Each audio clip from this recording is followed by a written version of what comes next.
नमस्कार दोस्तों, स्वागत है आपका इस चैनल पर। अगर दोस्तों आप हमारे चैनल पर नए हैं तो वीडियो को लाइक और चैनल को सब्सक्राइब कीजिए, जिससे हमारी वीडियो आप तक सबसे पहले पहुंचे।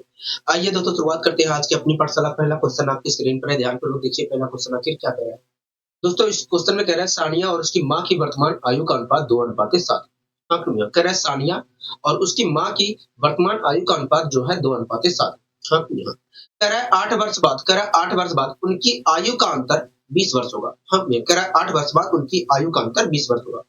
कह रहा है 4 वर्ष बाद उनकी आयु का अनुपात क्या होगा? कह रहा है कि 4 वर्ष बताइए, 4 वर्ष बाद उनकी आयु का अनुपात क्या होगा? हाँ, यही तो कह रहा है कहोगे। हाँ, ठीक है। इस क्वेश्चन को करने से पहले दोस्तों मैं आपको कुछ चीजें समझा देता हूँ, जिससे इस क्वेश्चन में आपको थोड़ा-सा भी समय ना लगे। हाँ, हाँ, ठीक है। तो आपको थोड़ी चीजें समझना है, उसके बाद हम इस क्वेश्चन को करेंगे, ठीक है? एक दोस्तों 2 व्यक्ति थे, दोस्तों 2 व्यक्ति थे। एक की आयु 24 वर्ष थी। दोस्तों 2 व्यक्ति थे, एक की आयु 24 वर्ष थी और दूसरे की आयु जो थी, दूसरे की आयु थी 30 वर्ष। दूसरे की आयु 30 वर्ष थी। हाँ, दोस्तों 2 व्यक्ति थे, एक व्यक्ति की आयु 24 वर्ष थी, एक की आयु क्या थी? 30 वर्ष थी। हाँ, दोस्तों आप मुझे बताइए इन दोनों व्यक्तियों की आयु में कितने कितने इयर्स का डिफरेंस है? तो आप मुझे बताइए इन दोनों व्यक्तियों की आयु में कितने वर्ष का अंतर है? तो देखिए, पहले व्यक्ति की आयु 24 वर्ष है, दूसरे व्यक्ति की आयु 30 वर्ष है। इस प्रकार देखा जाए तो दोनों व्यक्तियों की आयु में 6 वर्ष का डिफरेंस है। 6 वर्ष का डिफरेंस है। हाँ, हाँ। आप मेरी बात से सहमत हो? हाँ, हम आपकी बात से पूरी तरीके से सहमत हैं। ठीक है। दोस्तों पहले व्यक्ति की आयु क्या थी? कहोगे 24 वर्ष थी। पहले व्यक्ति की आयु क्या थी? कहोगे 24 वर्ष है। हाँ, हाँ। ठीक है। अगर दोस्तों पहले व्यक्ति की आयु 24 वर्ष है तो आप मुझे बताइए तब आप मुझे बताइए 8 वर्ष बाद इसकी आयु कितनी हो जाएगी? कहोगे देखिए 8 वर्ष बाद इसकी आयु हो जाएगी 32 वर्ष। हाँ, हाँ। अगर दोस्तों पहले व्यक्ति की आयु 24 वर्ष है तो आप मुझे बताइए 8 वर्ष बाद इसकी आयु कितनी हो जाएगी? तो 32 वर्ष हो जाएगी। इसी प्रकार आप मुझे बताइए अगर दूसरे व्यक्ति की आयु 30 वर्ष है, दूसरे व्यक्ति की आयु 30 वर्ष है, दूसरे व्यक्ति की आयु 30 वर्ष है तो 8 वर्ष बाद उसकी आयु कितनी हो जाएगी? तो देखिए दूसरे व्यक्ति की आयु 8 वर्ष बाद 38 वर्ष हो जाएगी। क्या हो जाएगी? 38 वर्ष हो जाएगी। हाँ, हाँ, ठीक है। तो पहले व्यक्ति की आयु 24 वर्ष थी। तो इस प्रकार देखा जाए तो 8 वर्ष बाद उसकी आयु 32 वर्ष हो जाएगी। इसी प्रकार दूसरे व्यक्ति की आयु 30 वर्ष थी और देखा जाए तो 8 वर्ष बाद उसकी आयु 38 वर्ष हो जाएगी। हाँ, हाँ। तब आप मुझे बताइए दोस्तों, आप बताइए दोस्तों 8 वर्ष बाद उनकी आयु का अंतर क्या होगा? कोई देखिए 8 वर्ष बाद इनकी आयु क्रमशः ये हो जा रही है। तो इस प्रकार देखा जाए तो 8 वर्ष बाद इनकी आयु का अंतर 6 वर्ष होगा। हाँ, 8 वर्ष बाद भी इनकी आयु का अंतर 6 वर्ष होगा। हाँ, दोस्तों आप यहाँ पर खुद देख रहे हैं कि दोस्तों आप खुद देख रहे हैं कि जितना अंतर पहले पहले था इनके आयु के बीच में, उतना ही अंतर वास्तव में 8 वर्ष बाद भी है। हाँ, हाँ। दोस्तों आप यहाँ पर देख रहे हैं कि जितना अंतर इनके आयु के बीच में, दोस्तों आप यहाँ पर देख रहे हैं कि दोनों व्यक्तियों के आयु के बीच में जितने वर्ष का अंतर पहले था, उतना ही अंतर वास्तव में 8 वर्ष बाद भी है। हाँ, हाँ। तो यहीं से आपको एक चीज ध्यान रखना है दोस्तों, कि दो व्यक्तियों की वर्तमान तो यहीं से आपको एक चीज ध्यान रखना है कि दो व्यक्तियों की तो दोस्तों यहीं से आपको एक चीज ध्यान रखना है कि दो व्यक्तियों के बीच में आयु का अंतर जितना इस समय है, उतना ही वास्तव में एक्स वर्ष पहले भी रहा होगा, एक्स वर्ष पहले भी होगा और एक्स वर्ष बाद भी होगा। हाँ, तो यहीं से आपको एक चीज ध्यान रखना है कि दो व्यक्तियों के बीच में आयु का अंतर जितना इस समय है, उतना वास्तव में एक्स वर्ष पहले भी रहा होगा और उतना ही वास्तव में एक्स वर्ष बाद भी रहेगा। ठीक है, ये चीजें आपको ध्यान रखना है। ठीक है, और ये छोटी छोटी चीज होती है, कोई दिक्कत कोई परेशानी वाली बात नहीं है, इसमें कोई समझाने वाला बात नहीं था वैसे। ठीक है, फिर भी मैंने आपको समझा दिया। अब दोस्तों इस क्वेश्चन को कर लेते हैं। ठीक है, कह रहे हैं सानिया और उसकी माँ की वर्तमान आयु का अनुपात 2:7। हाँ, तो एक सानिया नाम की लड़की थी। हाँ,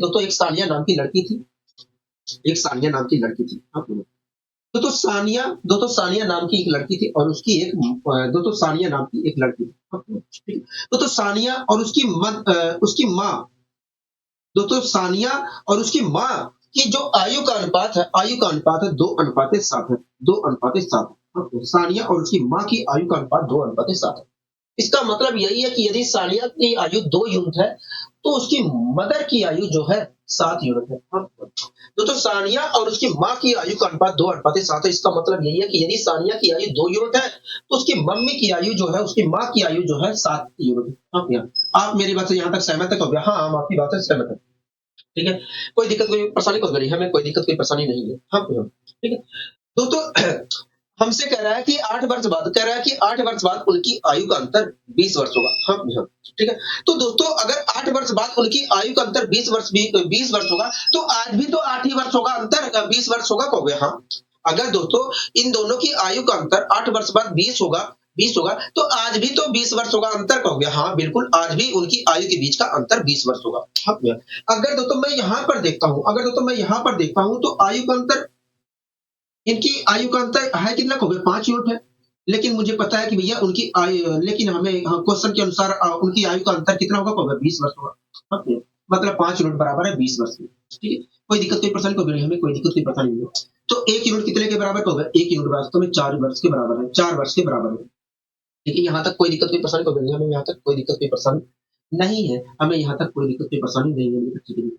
अब हमसे पूछ क्या रहा है, हमसे कह रहा है 4 वर्ष बाद उनकी आयु का अनुपात क्या हुआ। हाँ, 4 वर्ष बाद उनकी आयु का अनुपात क्या हुआ। तो एक बात बताइए, एक दोस्तों सानिया की वर्तमान आयु कितनी थी कहोगे 8 यूनिट थी। हाँ, 8 यूनिट थी।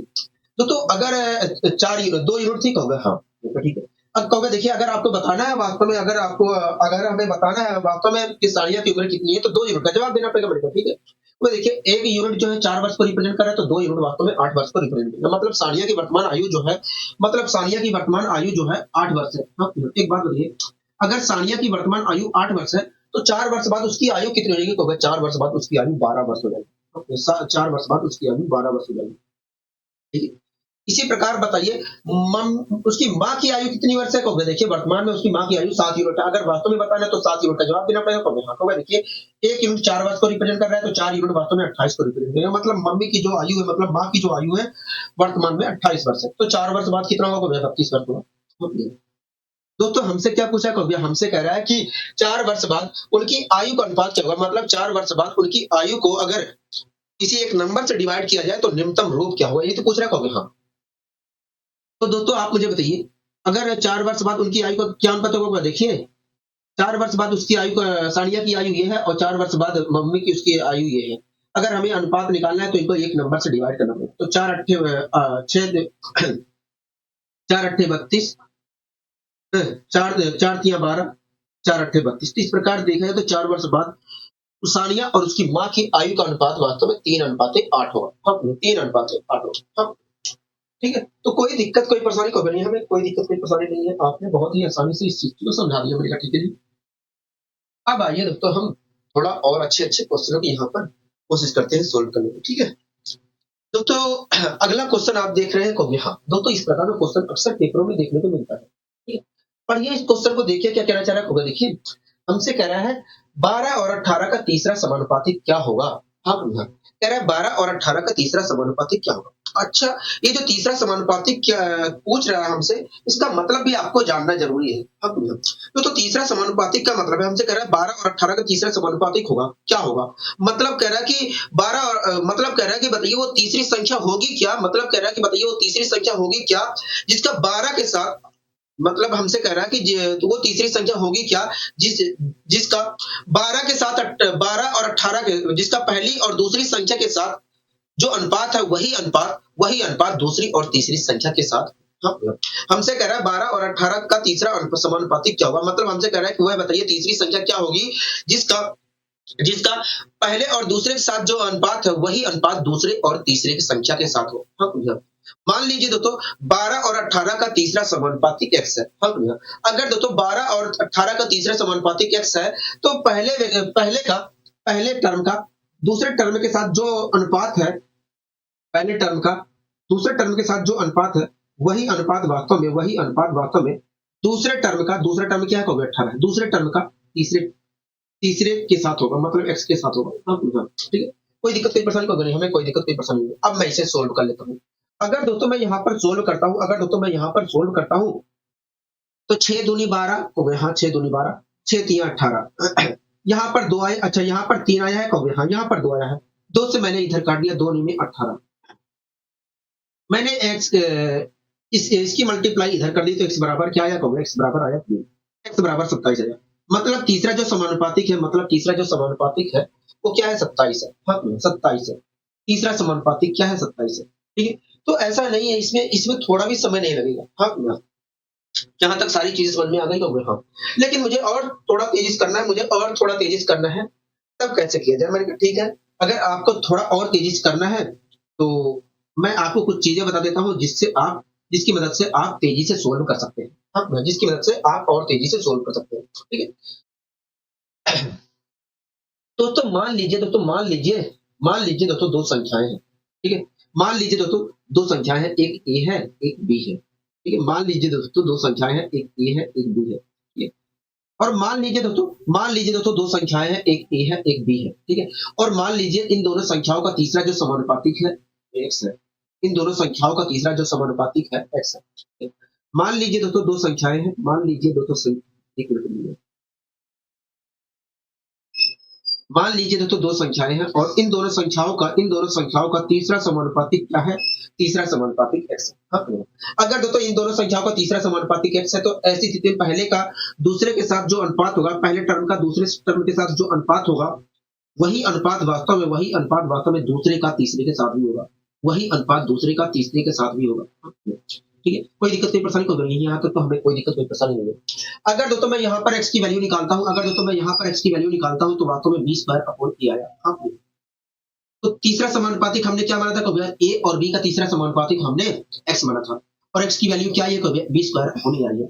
मतलब तीसरा जो समानुपातिक होगा, मतलब ए और बी का तीसरा जो समानुपातिक होगा, बी स्क्वायर अपॉन a होगा। हाँ, तो यहीं से एक नियम ध्यान रखना है, यहीं से आपको एक इसी को हम कॉन्सेप्ट बना देते हैं कि यदि दो संख्याएं हमारी ए और बी है, तो ऐसी स्थिति में उन दोनों संख्याओं का तीसरा जो समानुपातिक होगा, बी स्क्वायर अपॉन ए होगा। यहीं से हम एक कॉन्सेप्ट बना देते हैं कि भैया यदि दो संख्याएं ए और बी है और उनका तो ऐसी स्थिति में उन दोनों संख्याओं का तीसरा जो समानुपातिक होगा, बी स्क्वायर अपॉन ए होगा। ठीक है? इसी कॉन्सेप्ट का प्रयोग करते हुए हम इस क्वेश्चन को और तेजी से खत्म कर सकते हैं, लेकिन ऐसी बात नहीं है, उसमें भी ज्यादा समय नहीं लगेगा। उसमें आपको उसमें ज्यादा क्लियरिटी रहेगी, क्योंकि उसमें आपको उस क्वेश्चन को समझने का अच्छा सा मौका मिल रहा है। हाँ, जब हम कोई फॉर्मूले में अपना वैल्यू रखते हैं, तो वहां पर हमें समझ में नहीं आता कि आखिर हो कैसे रहा है। हाँ, हाँ। लेकिन जब हम कॉन्सेप्ट समझ जाते हैं, तो हमें अच्छे तरीके से पता चल जाता है कि ये कैसे हो रहा है, ये क्यों होगा, ये कब होगा। हाँ, हाँ। ये सारी चीजें हमें पता चल जाती है। ठीक है? तो आपको हमेशा ध्यान रखना है कि यदि दो संख्याएं ए और बी है, तो ऐसी स्थिति में उनका तीसरा जो समानुपातिक होगा, बी स्क्वायर अपॉन ए होगा। इसी कॉन्सेप्ट का प्रयोग करते हुए हम यहाँ पर इस क्वेश्चन को सोल्व करेंगे। ठीक है? हमसे कहा था, क्या कहोगे? हमसे कहा था कि 12 और 18 का तीसरा समानुपातिक क्या होगा। हाँ, ठीक है? तो दोस्तों आपको अच्छी तरह से पता है कि इन दोनों का दोस्तों आप मैंने पूछा कि बताइए इन दोनों संख्याओं का तीसरा समानुपातिक क्या होगा? देखिए तीसरा जो समानुपातिक होता है, देखिए तीसरा जो समानुपातिक होता है, बी स्क्वायर अपॉन ए होता है। बी स्क्वायर अपॉन ए होता है। तो मैं देखिए, अगर आपको वास्तव में तीसरा समानुपातिक निकालना है, तो आप यहाँ पर ए और बी की वैल्यू रख दीजिए। तो मैंने रख दिया, बी क्या है? 18 है। 18 का मैं 18 है, हाँ, यहाँ पर मैंने 18 इंटू 18 लिख दिया।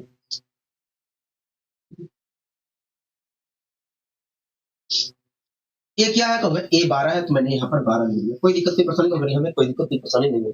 अब मैंने यहाँ पर काटा पीटी मचाई, 6 तिया 18 हो गए, हाँ, 6 दूनी 12 हो गए, हाँ, 2 से इधर काट दिया, 2 नी में 18 हो गया, हाँ, 9 तिया 27। तो इस प्रकार देखा जाए तो 12 और 18 का तीसरा जो समानुपातिक होगा वो 27 होगा। इस प्रकार देखा जाए तो 12 और 18 का तीसरा जो समानुपातिक होगा वो 27 होगा। ठीक है? तो इस प्रकार हम तेजी से भी जवाब दे सकते थे, ऐसा नहीं है। हाँ, ठीक है? आइए दोस्तों हम और आगे बढ़ने की यहाँ पर कोशिश करते हैं। मैं दोनों तरीके से करवाऊंगा, जिससे आपको सारी चीजें क्लियर हो जाए। ठीक है? दोस्तों अगला क्वेश्चन आप देख रहे होंगे। हाँ, अगला क्वेश्चन हम देख रहे हैं। मैंने कहा क्या कह रहा है, तो देखिए हमसे अगले क्वेश्चन में कह रहा है कि 16 और 24 के लिए तीसरा अनुपातिक क्या होगा? तीसरा अनुपातिक क्या होगा? हाँ, तीसरा समानुपातिक क्या होगा? हम मतलब कह रहा है कि बताइए एक ऐसी संख्या बताइए जिसका कह रहा है कि बताइए एक ऐसी संख्या बताइए जिसका पहले का दूसरे के साथ जो रिलेशन हो, वही वास्तव में दोस्तों हमसे कह रहा है कि बताइए तीसरा समानुपातिक क्या होगा? मतलब ऐसी तीसरी संख्या बताइए जिसका पहले का दूसरे के साथ जो अनुपात हो, वही अनुपात दूसरे का तीसरे के साथ हो। तो मान लीजिए दोस्तों 16 और 24 का तीसरा जो समानुपातिक है वो x है। अगर दोस्तों पहले और तीसरे टर्म का समानुपातिक x है, मान लीजिए दोस्तों पहले और तीसरे संख्याओं का समानुपातिक जो है वो x है। अगर तो 16 और 24 का समानुपातिक x है, तो ऐसी स्थिति में पहले टर्म का दूसरे के साथ जो अनुपात होगा, पहले टर्म का दूसरे टर्म के साथ जो अनुपात होगा, वही अनुपात वास्तव में दूसरे टर्म का तीसरे टर्म x के साथ भी होगा। कोई दिक्कत नहीं, पसंद होगा नहीं, हमें कोई दिक्कत नहीं, पसंद नहीं। ठीक है, अब दोस्तों मैं यहाँ पर काटा बेटी बजा लेता हूँ। दोस्तों आपको अच्छी तरह से बताया कि 8 दूनी 16 होता है, कब हाँ, 8 तिया 24 होता है, कब हाँ। यहाँ पर 2 बचा है, 2 से यहाँ पर मैंने काटा, कब हाँ, 2 से आपने यहाँ पर काटा। अगर मैं त्रियक मल्टीप्लाई करता हूँ तो 12 तिया 36 आया। इस प्रकार देखा जाए तो तीसरा जो समानुपातिक है, इस प्रकार x की वैल्यू आई, x की क्या वैल्यू आई, होगा 36 आई। हाँ, मतलब 12 और 18 का मतलब 16 और 24 का जो तीसरा समानुपातिक होगा वो कुछ और नहीं 36 होगा। हाँ, ठीक है, लेकिन हमें तेजिस करना है तो आपको वही नियम अप्लाई करना है जो अभी को मैंने कॉन्सेप्ट पढ़ाया है। हाँ, जो अभी को मैंने आपको कॉन्सेप्ट पढ़ाया है। ठीक है, तो हमसे क्या कह रहा था, कब हमसे कह रहा था 16 और 24 का तीसरा समानुपातिक क्या होगा। हाँ, कह रहा था कि ये जो 16 है और ये जो 24 है, कह रहा था ये जो 16 है और ये जो 24 है, इनका तीसरा समानुपातिक क्या होगा। हाँ, देखिए किन्हीं भी दो संख्याओं का जो तीसरा समानुपातिक होता है वो b स्क्वायर अपॉन a होता है। तो वह देखिए किसी भी दो संख्याओं का जो तीसरा समानुपातिक होता है b स्क्वायर अपॉन a होता है। तो वह देखिए अगर आपको 16 और 24 का तीसरा समानुपातिक निकालना है तो यहाँ पर आपको b, a और b की वैल्यू रखनी पड़ेगी। a का मतलब है पहला टर्म, b का मतलब है दूसरा टर्म। आपको तो वह देखिए b यहाँ पर 24 है तो 24 की मल्टीप्लाई 2 बार करेंगे। ठीक है, आप दोस्तों स्क्वायर मत लिखना, उसे टुकड़े में तोड़ के लिखना, क्योंकि इससे आपको फायदा मिलेगा। क्योंकि जब टुकड़े में रहता है कोई चीज तो आपको आसानी से दिखता है कि किससे डिवाइड हो रहा है। हाँ, ठीक है। अच्छा, ए की वैल्यू क्या होगा, देखिए ए की वैल्यू वास्तव में 16 है, तो यहाँ पर मैंने 16 रख दिया। हाँ, अगर मैं यहाँ पर गुणा भाग करता हूँ तो आएगा 36।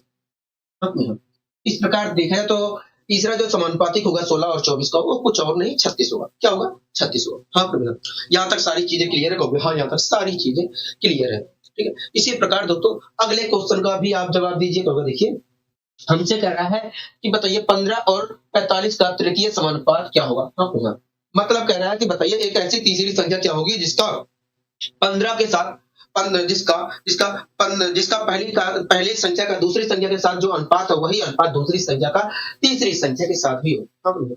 मान लीजिए दोस्तों 15 और 45 का तृतीय जो समानुपात है वो x है। अगर दोस्तों पहली और तीसरी जो अगर दोस्तों 15 और 45 का तृतीय समानुपात x है तो ऐसी स्थिति में पहली संख्या का दूसरी संख्या के साथ जो अनुपात होगा, पहली संख्या का दूसरी संख्या के साथ जो अनुपात होगा वही अनुपात दोस्तों दूसरी संख्या का दूसरी संख्या 45 है, दूसरी संख्या का तीसरी संख्या के साथ भी होगा। हाँ, कोई दिक्कत की परेशानी होगी, हमें कोई दिक्कत की परेशानी होगी, कोई दिक्कत यहाँ तक होगी। अब दोस्तों मैं इसे सोल्व कर लेता हूँ। हाँ, 15 तिया का हो गया, 15 तिया होता है 45। ठीक है, अब 3 की मल्टीप्लाई 45 से करेंगे तो आपको हमेशा रट लेना है कि ये चीजें रट लेना है कि जब हम 45 की मल्टीप्लाई 3 से करते हैं तो आता है 135। ये चीजें आपको रट लेना है क्योंकि ये चीजें आपको हमेशा देखने को मिलेगी। 45 इंटू 3 हमेशा देखने को मिलेगी।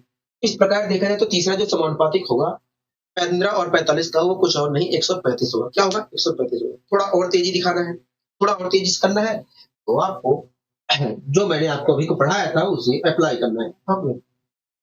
हमसे कह रहा है कि 15 और 45 का, हमसे कह रहा है 15 और 45 का, कह रहा है 15 और 45 का तृतीय समानुपात क्या होगा। कह रहा है इन दोनों संख्याओं का बताइए तृतीय समानुपात क्या होगा। तो भाई देखिए किन्हीं भी दो संख्याओं का जो तृतीय समानुपात होता है, देखिए किन्हीं भी दो संख्याओं का जो तृतीय समानुपात होता है b स्क्वायर अपॉन a होता है। मैंने कहा कि देखिए अगर आपको इन दोनों संख्याओं का तृतीय समानुपात निकालना है तो आपको यहाँ पर a और b की वैल्यू रखनी पड़ेगी। जहां पर ये पहला टर्म है, ये दूसरा टर्म है, मैंने कहा कि रख देते हैं। कहोगे देखिए यहाँ पर b की वैल्यू 45 है तो 45 इंटू 45 लिखेंगे। मैंने कहा स्क्वायर लिख दो, कहोगे नहीं स्क्वायर मत लिखना क्योंकि इससे हमें काटना, अगर स्क्वायर लिख दोगे तो काटने में हमें दिक्कत होगा और नहीं लिखोगे तो हमें आसानी रहेगी।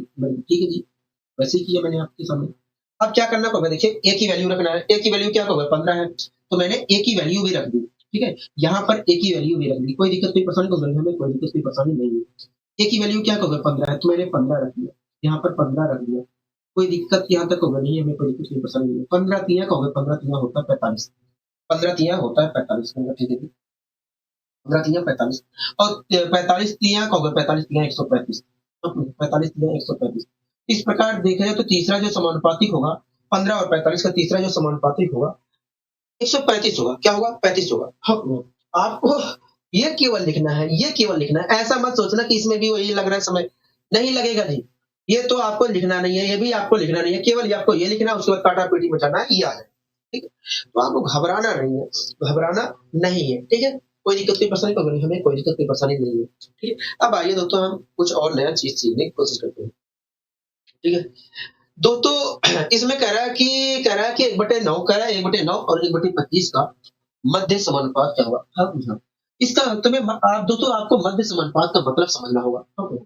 दोस्तों कह रहा है 1/9 और 1/25 का मध्य समानुपात क्या होगा? मतलब कह रहा है कि बताइए इन दोनों संख्याओं के बीच में ऐसी कौन सी संख्या है जिसका जिसका पहली संख्या का बीच वाले के साथ जो अनुपात है वही अनुपात बीच वाली संख्या का तीसरी संख्या के साथ हो।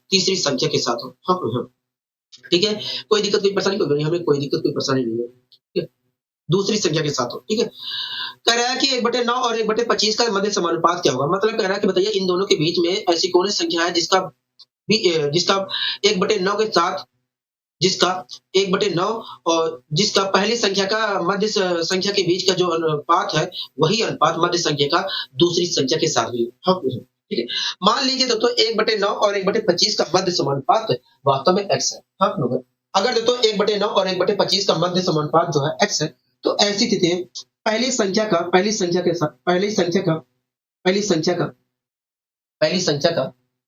दूसरी संख्या के साथ जो अनुपात पहली संख्या का बीच वाली संख्या के साथ जो अनुपात होगा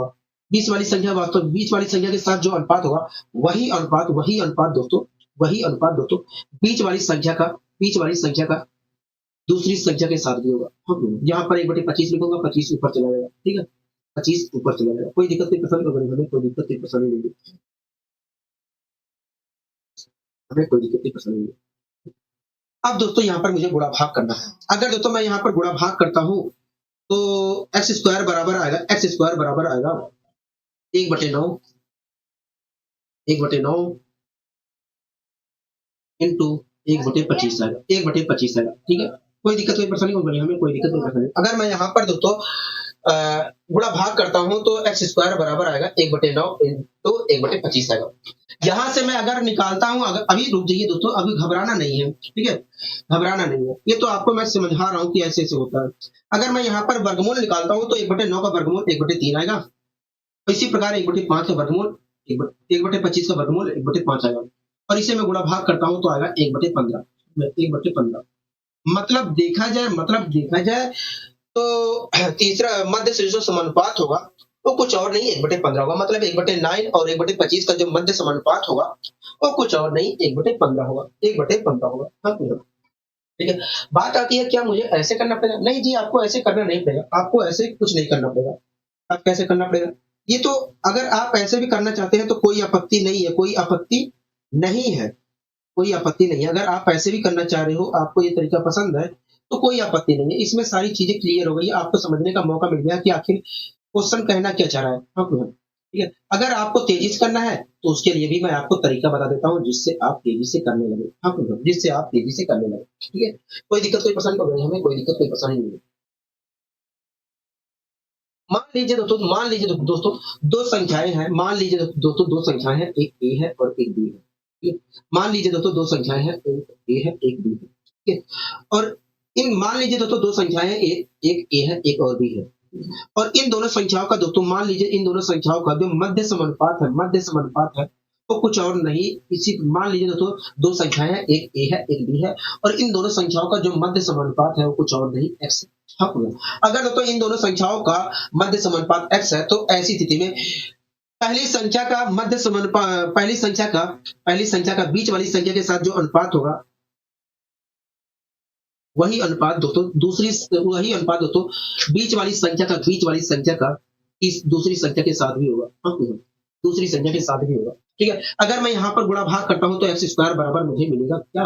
ए बी मिलेगा। हाँ, एक्स स्क्वायर बराबर ए बी मिलेगा। अगर मैं यहाँ पर एक्स की वैल्यू निकालता हूँ तो एक्स की वैल्यू क्या आएगी? Under root A B. आप मेरी बात से यहाँ तक सहमत हो? हाँ। इस प्रकार से तो देखा जाए तो मध्य समानुपात ए और बी का मध्य समानुपात क्या निकल कर आया? मध्य समानुपात अंडर रूट ए बी निकल कर आया। हाँ, यहीं से एक कॉन्सेप्ट बना देते हैं। यहीं से एक कॉन्सेप्ट बन जाता है कि यदि दो संख्याएं ए और बी है, ठीक है, तो ऐसी स्थिति में उन दोनों संख्याओं का मध्य जो समानुपात होगा अंडर रूट ए बी होगा। रूट ए बी होगा। ठीक है। यही चीज हम प्रयोग करेंगे तेजी से करने के लिए। आइए हम इसी क्वेश्चन को इसके माध्यम से सोल्व करने की कोशिश करते हैं। ठीक है। कोई दिक्कत कोई परेशानी तो नहीं, हमें कोई दिक्कत कोई परेशानी नहीं है। ठीक है दोस्तों, हमसे कह रहा है 1/19, 1/9, 1/9 और कह रहा है 1/25 का, कह रहा है 1/9 और 1/25 का मध्य समानुपात क्या हुआ। हाँ, तो वह देखिए किन्हीं भी दो संख्याओं का जो मध्य समानुपात होता है, तो वह देखिए किन्हीं भी दो संख्याओं का, वह देखिए किन्हीं भी दो संख्याओं का जो मध्य समानुपात होता है अंडर रूट ए बी होता है। मैंने कहा आपको, वह देखिए किन्हीं भी दो संख्याओं का जो मध्य समानुपात होता है अंडर रूट ए बी होता है। अगर वास्तव में इन दोनों संख्याओं का मध्य समानुपात निकालना है तो यहाँ पर ए बी की वैल्यू रखनी पड़ेगी। यहाँ पर ए क्या है, तो ए 1/9 है और बी क्या है 1/25 है। इस प्रकार दोस्तों देखा जाए तो मुझे 1/9 और 1/25 का वर्गमूल निकालना पड़ेगा। कहोगे हाँ 1/9 का अगर मैं यहाँ पर रखता हूँ तो 1/9 का वर्गमूल निकालना पड़ेगा। कहोगे हाँ 1/9 का वर्गमूल आएगा 1/3। इसी प्रकार अगर मैं यहाँ पर 1/25 रखता हूँ बी की वैल्यू, तो उसका भी वर्गमूल निकालना पड़ेगा। कहोगे हाँ, और उसका वर्गमूल आएगा 1/5। इस प्रकार देखा जाए तो मध्य जो समानुपात होगा, इन दोनों संख्याओं का मध्य जो समानुपात होगा वो 1/15 होगा। क्या होगा 1/15 होगा। बताइए यहाँ तक कोई दिक्कत, कोई परेशानी, कोई बढ़िया नहीं, यहाँ तक कोई दिक्कत कोई परेशानी नहीं है। आपने बहुत ही अच्छी तरीके से, बहुत ही प्यार से समझा दिया मुझे, ठीक है। अब आइए दोस्तों हम और आगे बढ़ने की कोशिश करते हैं। दोस्तों अगला क्वेश्चन आप देख रहे हो, यहाँ अगला क्वेश्चन हम देख रहे हैं। और ये अगले क्वेश्चन को देखिए, कह रहा है कि 8 और 32 का मध्य समानुपात क्या होगा। मतलब कह रहा है कि 8 और 32 के बीच में ऐसी कौन सी संख्या है जिसका पहले संख्या का बीच वाली के साथ जो अनुपात है वही अनुपात बीच वाली का दूसरी संख्या के साथ भी हो। मान लीजिए दोस्तों 8 और 32 का मध्य जो समानुपात है वो x है। x है, ठीक है। अगर दोस्तों 8 और 32 का मध्य समानुपात x है, तो ऐसी स्थिति में पहली संख्या का बीच वाली संख्या के साथ जो अनुपात होगा वही अनुपात दोस्तों बीच वाली संख्या का दूसरी संख्या के साथ भी होगा। अगर मैं यहाँ पर सोल्व करता हूँ तो एक्स स्क्वायर बराबर क्या होगा, एक्स स्क्वायर बराबर आएगा 32 इंटू 8 आएगा। 32 इंटू 8 आएगा, ठीक है। अब दोस्तों अगर मैं स्क्वायर हटाता हूँ तो 32 इंटू 8 का हमें क्या निकालना पड़ेगा, रूट निकालना पड़ेगा। हाँ, मैंने क्या किया ना, इस 32 को 2 दे दिया और 8 में से 2 दे दिया, तो ये हो गया 4 इंटू 64। अगर मुझे x की वैल्यू निकालना है तो 4 इंटू 64 का मुझे वर्गमूल निकालना पड़ेगा। कहोगे हाँ, मतलब 4 का भी वर्गमूल निकालना पड़ेगा और 64 का भी निकालना पड़ेगा। कहोगे हाँ, 4 का तो आएगा 2 और 64 का तो आएगा 8। 8 की मल्टीप्लाई 2 से करूंगा तो 16 आएगा। इस प्रकार देखा जाए तो 8 और 32 का मध्य जो समानुपात होगा वो कुछ और नहीं 16 होगा। क्या होगा, 16 होगा। तो इस प्रकार देखा जाए तो 8 और 32 का जो मध्य समानुपात होगा वो कुछ और नहीं 16 होगा। ठीक है, थोड़ा और तेजी से मुझे करना है, थोड़ा और तेजी से। अगर आपको इस चीज से बचना है तो आप तेजी से कर सकते हैं, अगर आपको याद है तो। दोस्तों हमसे क्या पूछ रहा है, हमसे कह रहा है 8 और 32 का, हमसे क्या कह रहा है, हमसे कह रहा है 8 और 32 का मध्य समानुपात क्या होगा। तो देखिए किन्हीं भी दो संख्याओं का, देखिए किन्हीं भी दो संख्याओं का जो मध्य समानुपात होगा, देखिए किन्हीं भी दो संख्याओं का मध्य समानुपात होता है x बराबर अंडर रूट ए बी होता है। तो देखिए किन्हीं भी दो संख्याओं का जो मध्य समानुपात होता है वो अंडर रूट ए बी होता है। मैंने कहा ठीक है। तो देखिए अगर वास्तव में आपको निकालना है मध्य समानुपात तो यहाँ पर ए बी की वैल्यू रख दीजिए। ए की वैल्यू क्या होगा 8 है, हाँ, बी की वैल्यू क्या होगा 32 है। मुझे मतलब 8 इंटू 32 का क्या निकालना है, वर्गमूल निकालना है। हाँ, 8 इंटू 32 का वर्गमूल निकालना है, ठीक है, कोई दिक्कत नहीं, परसेंट को मिलेगी। मतलब दोनों के मल्टीप्लीकेशन का वर्गमूल निकालना है। हाँ, दोनों का मल्टीप्लीकेशन क्या होगा, देखिए दोनों का मल्टीप्लीकेशन 256 होगा, मतलब 256 का मुझे वर्गमूल निकालना है। हाँ दोस्तों मैंने दोनों के मल्टीप्लीकेशन, दोस्तों मुझे दोनों के मल्टीप्लीकेशन का वर्गमूल निकालना, मैंने दोनों का मल्टीप्लाई कर दिया और उसकी वर्गमूल निकाल दिया। हाँ, तो आया क्या, 16 आया। मतलब दोनों संख्याओं का जो मध्य समानुपात होगा, मतलब दोनों संख्याओं का मतलब 8 और 32 का जो मध्य समानुपात होगा वो कुछ और नहीं 16 होगा। क्या होगा, 16 होगा। बताइए यहाँ तक कोई दिक्कत, कोई परेशानी होगी, हमें कोई दिक्कत, कोई परेशानी नहीं है। आपने अच्छे तरीके से यहाँ पर समझाने की कोशिश की होगी, ठीक है। अब दोस्तों हमें कुछ और भी यहाँ पर नई चीजें सीखनी है। ठीक है, कोई दिक्कत, कोई परेशानी होगी, हमें कोई दिक्कत, कोई परेशानी नहीं है। हाँ, हमें कोई दिक्कत, कोई परेशानी नहीं है। दोस्तों हमसे कह रहा है 15, 20 और 30 का चतुर्थ समानुपात क्या होगा। चतुर्थ समानुपात क्या होगा, हमें यह भी जानना जरूरी है कि चतुर्थ समानुपात क्या होता है। दोस्तों कह रहा है कि 15, 20 और 30 का चतुर्थ समानुपात क्या होगा। हाँ, मतलब कह रहा है कि बताइए वह चौथी संख्या क्या होगी। कह रहा है कि बताइए वह चौथी संख्या क्या होगी जिसका पहले का दूसरे के साथ जो अनुपात है वही अनुपात वास्तव में तीसरे का चौथी संख्या के साथ हो। ठीक है, कह रहा है दोस्तों चतुर्थ समानुपात क्या होगा। हाँ, मतलब कह रहा है कि बताइए वो चौथी संख्या क्या होगी जिसका पहले का दूसरे के साथ जो अनुपात है वही अनुपात दूसरे का तीसरे का चौथे के साथ हो। मान लीजिए दोस्तों 15, 20 और 30 का जो चतुर्थ समानुपात होगा वो x होगा। अगर तो चतुर्थ समानुपात x है तो ऐसी स्थिति में पहले का दूसरे के साथ जो अनुपात होगा, पहले का पहले का दूसरे के साथ जो अनुपात होगा, पहले का दूसरे के साथ जो अनुपात होगा, वही अनुपात वास्तव में तीसरे संख्या का हमारी चौथी संख्या के साथ भी होगा। हाँ, चौथी संख्या के साथ भी होगा। ठीक है। अब दोस्तों यहाँ पर मैं गुणा भाग कर लेता हूँ। 15 दूनी का होगा, 15 दूनी 30, 15 दूनी 30। 2 की मल्टीप्लाई x से करूंगा तो आएगा 40। मतलब देखा जाए तो 15, 20 और 30 का जो चतुर्थ समानुपात होगा वो कुछ और नहीं 40 होगा। हाँ, क्या होगा? 40 होगा। ठीक है। अगर दोस्तों आप इससे बचना चाह रहे हैं तो उसके लिए भी समाधान है। आइए पहले उस समाधान की ओर हम बढ़ने की कोशिश करते हैं। मान लीजिए दोस्तों तीन संख्याएं हैं। मान लीजिए दोस्तों तीन संख्याएं हैं, एक ए है, एक बी है। मान लीजिए दोस्तों तीन संख्याएं हैं, एक ए है, एक बी है और एक सी है। ठीक। मान लीजिए दोस्तों तीन संख्याएं हैं, एक ए है, एक बी है और एक सी है। और मान लीजिए दोस्तों इन तीनों संख्याओं का, इन दोनों संख्याओं का जो चतुर्थ समानुपात है, इन तीनों संख्याओं का जो चतुर्थ समानुपात है वो x है। अगर दोस्तों इन तीनों संख्याओं का चतुर्थ समानुपात जो है x है, तो ऐसी स्थिति में पहले का दूसरे के साथ जो अनुपात होगा, पहले टर्म का दूसरे के साथ जो अनुपात होगा, वही अनुपात तीसरी संख्या का x के साथ भी होगा। हाँ, तीसरी संख्या का चौथी संख्या के साथ भी होगा। ठीक है। कोई दिक्कत, कोई परेशानी को हमें कोई दिक्कत, कोई परेशानी नहीं। अब यहाँ पर मैं गुणा भाग करने की कोशिश कर रहा हूँ। अगर मैं यहाँ पर x की वैल्यू निकालता हूँ तो x की वैल्यू आएगा BC अपॉन ए आएगा। क्या आएगा? BC अपॉन ए आएगा। हाँ, मतलब देखा जाए तो तीनों जो संख्याएं हैं ए बी सी, उनका जो चतुर्थ समानुपात होगा BC अपॉन ए होगा। हाँ, मतलब देखा जाए तो अगर तीन संख्याएं ए बी सी है तो ऐसी स्थिति में उन तीनों संख्याओं का जो चतुर्थ समानुपात होगा वो क्या होगा? BC अपॉन ए होगा। इसी चीज का हम प्रयोग करके तेजी से निकाल सकते हैं।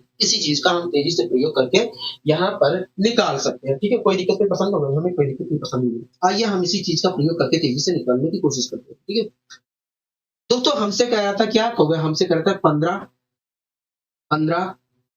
20 और 30 का चतुर्थ समानुपात क्या होगा? हाँ, कहोगे देखिए किन्हीं भी तीन संख्या का जो चतुर्थ समानुपात होता है, कहोगे देखिए किन्हीं भी तीन संख्याओं का जो चतुर्थ समानुपात होता है BC अपॉन ए होता है। हाँ, ठीक है। तो भाई अगर वास्तव में निकालना है तो आपको ABC की वैल्यू रखनी पड़ेगी। पहली संख्या ए है, दूसरी संख्या बी है, तीसरी संख्या C है। तो भाई अगर वास्तव में निकालना है तो ABC की वैल्यू रखनी पड़ेगी। ठीक है, मैं रख देता हूँ। तो BC की वैल्यू क्या होगा? देखिए B की वैल्यू 20 है और C की वैल्यू वास्तव में 30 है। ठीक है। तो अब ठीक है, ये तो रख दिया। अब A की वैल्यू भी रखना है होगा। हाँ, A की वैल्यू क्या होगा? 15 है। अगर मैं 15 से 30 को डिवाइड करता हूँ तो क्या होगा? 15 से 30 को डिवाइड करते हैं तो 2 आया, 2 मल्टीप्लाई 20 से करते हैं तो 40 आया। इस प्रकार देखा जाए तो तीनों जो संख्याएं हैं उनका जो चतुर्थ समानुपात होगा वो कुछ और नहीं 40 होगा। क्या होगा? 40 होगा। हाँ, यहाँ तक कोई दिक्कत, कोई परेशानी को हमें कोई दिक्कत, कोई परेशानी नहीं है। ठीक है। अब इस क्वेश्चन को भी कर लेते हैं। ठीक है, हाथों हाथ। हमसे क्या कह रहा है? हमसे कह रहा है 16, 24 और 32 का चतुर्थ समानुपात क्या होगा। मतलब कह रहा है कि बताइए वो चौथी संख्या क्या होगी जिसका पहले का दूसरे के साथ जो अनुपात है वही अनुपात तीसरी संख्या का चौथी संख्या के साथ भी होगा। हाँ, मान लीजिए दोस्तों वो चौथी संख्या मतलब चतुर्थ समानुपात जो होगा x होगा। हाँ, अगर दोस्तों चौथी संख्या हमारी x या चतुर्थ समानुपात x है तो ऐसी स्थिति में पहले टर्म का दूसरे टर्म के साथ जो अनुपात है, पहले टर्म का दूसरे के साथ जो अनुपात है वही अनुपात वास्तव में तीसरी संख्या का चौथी संख्या के साथ भी होगा। कोई दिक्कत नहीं, पसंद होगा हमें, कोई दिक्कत नहीं, पसंद नहीं। अब मैं इसे कर लेता हूँ। 16 दूनी 32 को हाँ 32, 2 की मल्टीप्लाई 24 से किया तो आया 48। मतलब देखा जाए तो चतुर्थ समानुपात जो होगा, इन तीनों संख्याओं का जो चतुर्थ समानुपात होगा वो कुछ और नहीं 48 होगा। हाँ, क्या होगा? 48 होगा। यहाँ तक कोई दिक्कत नहीं, पसंद होगा हमें, कोई दिक्कत नहीं, पसंद नहीं। हम थोड़ा तेजी से करना चाह रहे हैं। ऐसा नहीं है ये इसमें तेजी नहीं दिख रही, इसमें भी बहुत ज्यादा तेजी दिख रही है, बहुत ज्यादा तेजी दिख रही है। ठीक है। वहां पर आपको फॉर्मूला याद रखना पड़ेगा, जो मैंने आपको कॉन्सेप्ट बताया वहां पर उसे याद रखना पड़ेगा। यहाँ पर आपको याद नहीं रखना पड़ेगा, यहाँ पर सारी चीजें आपको समझ, क्योंकि आप यहाँ पर सारी चीजें समझ के कर रहे हैं। ठीक है, कोई दिक्कत नहीं। तो हमसे क्या कर रहा है? हमसे कर रहा है 16। हमसे क्या कर रहा है? हमसे कर रहा है 16 है, 24 और 32 का चतुर्थ समानुपात क्या होगा? हाँ, देखिए किन्हीं भी तीन संख्याओं का जो चतुर्थ समानुपात होता है, देखिए किन्हीं भी तीन संख्याओं का जो चतुर्थ समान होता है BC अपॉन ए होता है। तो देखिए B की वैल्यू वास्तव में 24 है और C की वैल्यू वास्तव में 32 है और A की वैल्यू वास्तव में 16 है। तो इस प्रकार देखा जाए तो चतुर्थ समानुपात जो होगा ये होगा। हाँ, 16 दूनी 32, 24 दूना 48। तो इस प्रकार देखा जाए तो तीनों संख्याओं का 16, 24 और 32 का जो चतुर्थ समानुपात होगा वो कुछ और नहीं 48 होगा। क्या होगा? 48 होगा। यहाँ तक सारी चीजें क्लियर है? तो यहाँ तक सारी चीजें क्लियर है। यहाँ तक सारी चीजें क्लियर है मेरे पत्र। अब आइए दोस्तों हम कुछ और नए क्वेश्चनों को यहाँ पर करने की कोशिश करते हैं। ठीक है, नए क्वेश्चनों को यहाँ पर करने की कोशिश करते हैं। ठीक है,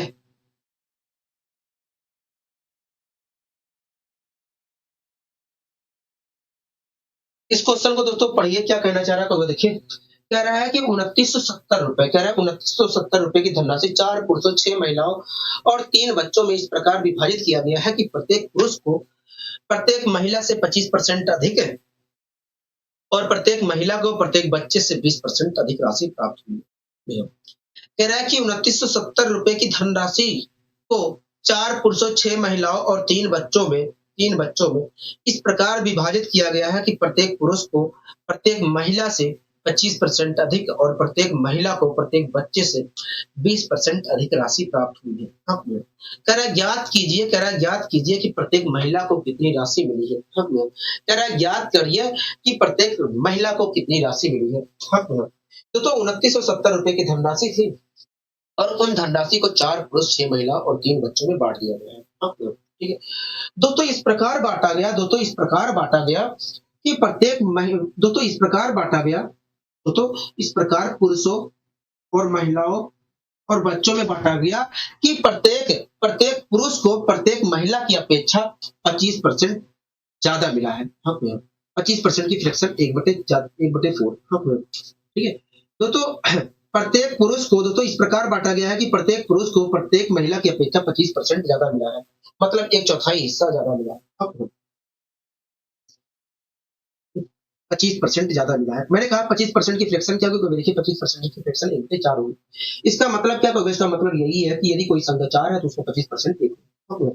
तो क्वेश्चन कह रहा है कि प्रत्येक पुरुष को प्रत्येक महिला की अपेक्षा 25% ज्यादा मिला है। मान लीजिए दोस्तों महिलाओं को 4 यूनिट पैसा मिला, प्रत्येक महिला को 4 यूनिट पैसा मिला है। तो कह रहा है कि प्रत्येक महिला को कह रहा है कि प्रत्येक पुरुष को प्रत्येक महिला की अपेक्षा 25% ज्यादा मिला है, मतलब 1 यूनिट ज्यादा मिला है। अगर तो प्रत्येक पुरुष को प्रत्येक महिला की अपेक्षा 1 यूनिट ज्यादा मिला है तो प्रत्येक पुरुष को मिला कितना? 5 यूनिट मिला है। ठीक है, तो इस प्रकार दोस्तों देखा जाए तो यदि महिलाओं को कुल मिलाकर प्रत्येक महिला को 4 यूनिट पैसा मिल रहा है तो प्रत्येक पुरुष को वास्तव में 5 यूनिट पैसा मिला है। ठीक है, मतलब देखा जाए तो प्रत्येक पुरुष और प्रत्येक महिलाओं को पैसा जो मिला है 5:4 के रेशियो में मिला है। इसे आप दिमाग में ही कर सकते थे। दोस्तों प्रत्येक पुरुष को प्रत्येक महिला का अपेक्षा 25% ज्यादा मिल रहा है, मतलब 1/4 हिस्सा ज्यादा मिल रहा है। 1/4 हिस्सा ज्यादा मिल रहा है, तो इस प्रकार प्रत्येक पुरुष को वास्तव में 5/4 हिस्सा मिल रहा होगा महिलाओं का।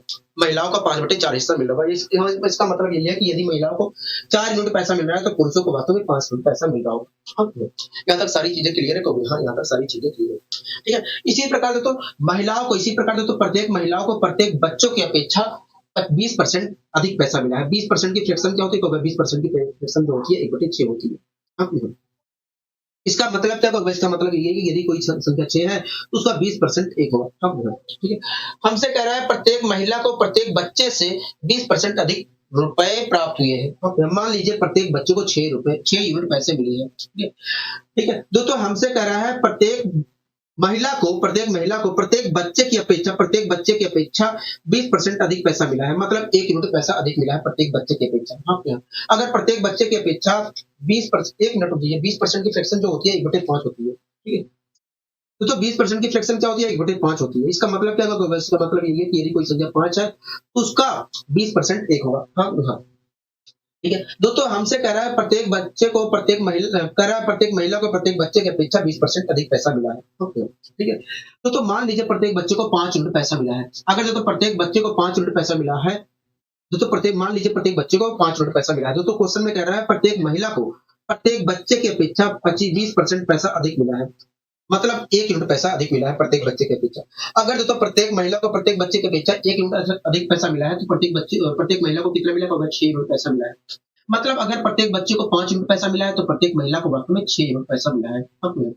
मतलब देखा जाए तो प्रत्येक महिला और प्रत्येक बच्चों को वास्तव में 6:5 के रूप में पैसा मिल रहा है। हाँ। ठीक है, कोई दिक्कत, कोई परेशानी तो नहीं। इसे भी हम डायरेक्ट वैसे ही कर सकते थे।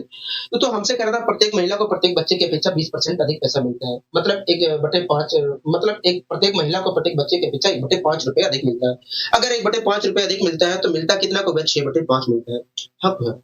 बच्चों की प्रत्येक बच्चों को मिलने मिलने वाली धनराशि का 6/5 रुपए मिलता है। इसका मतलब ये है कि प्रत्येक बच्चे को अगर कुल मिलाकर 5 यूनिट पैसा मिल रहा है, तो प्रत्येक वुमेन को वास्तव में 6 यूनिट पैसा मिल रहा है। हाँ, ठीक है।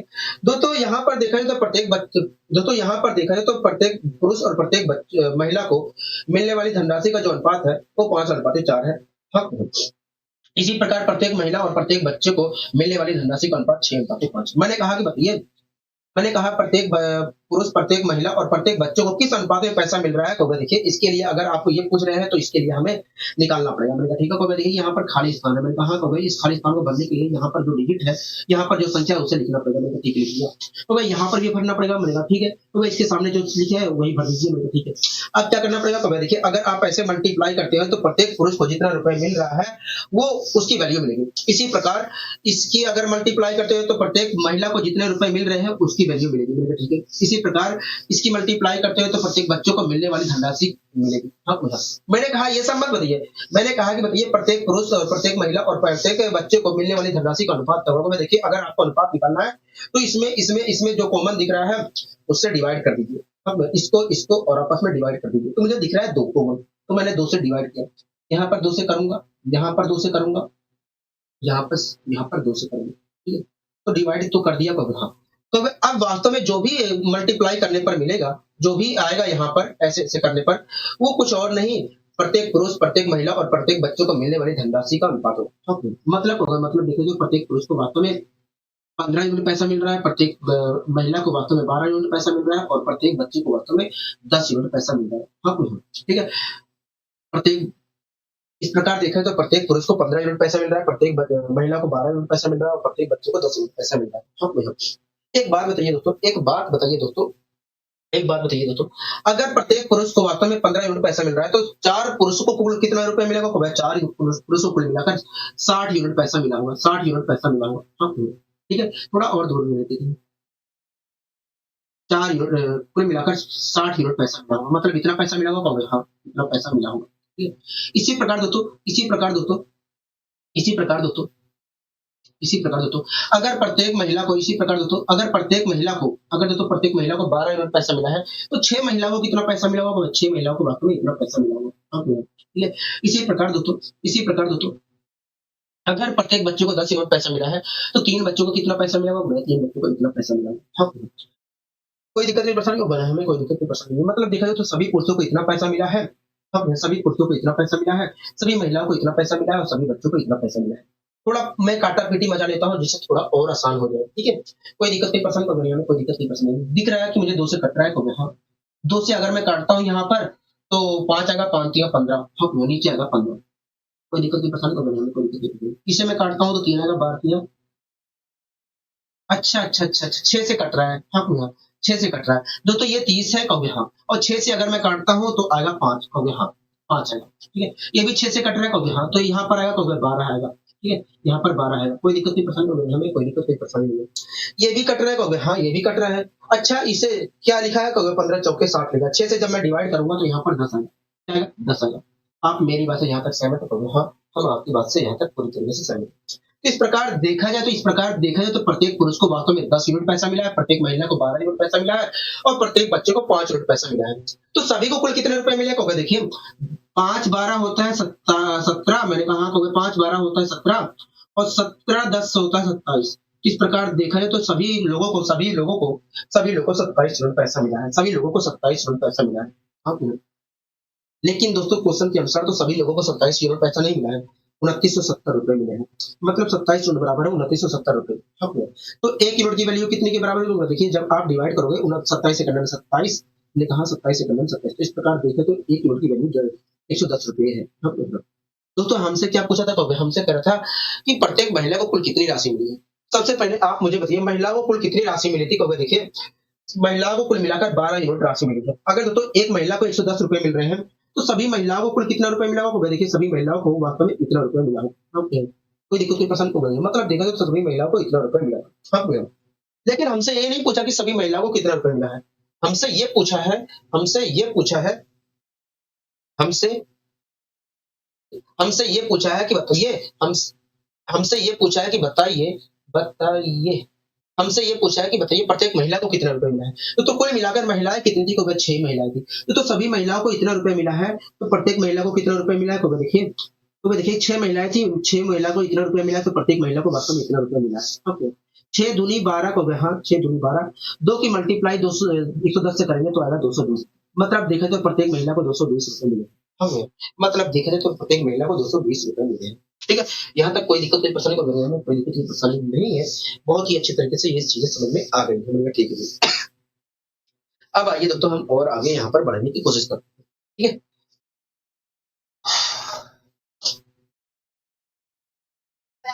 दोस्तों अगला क्वेश्चन आप देख रहे हैं, तो हाँ अगला क्वेश्चन हम देख रहे हैं। कह रहा है एक कंपनी में सभी पुरुषों और महिलाओं को दिए गए कुछ कुल मासिक वेतन का अनुपात जो है 12:5 है। हाँ, कह रहा है एक कंपनी में सभी पुरुषों और महिलाओं को दिए गए कुल मासिक वेतन का अनुपात जो है 12:5 है। कह रहा है प्रत्येक पुरुष और प्रत्येक महिला के व्यक्तिगत वेतन का अनुपात जो है 3:2 है। कह रहा है तो कंपनी में कार्यरत पुरुषों और महिलाओं की संख्या का अनुपात क्या है?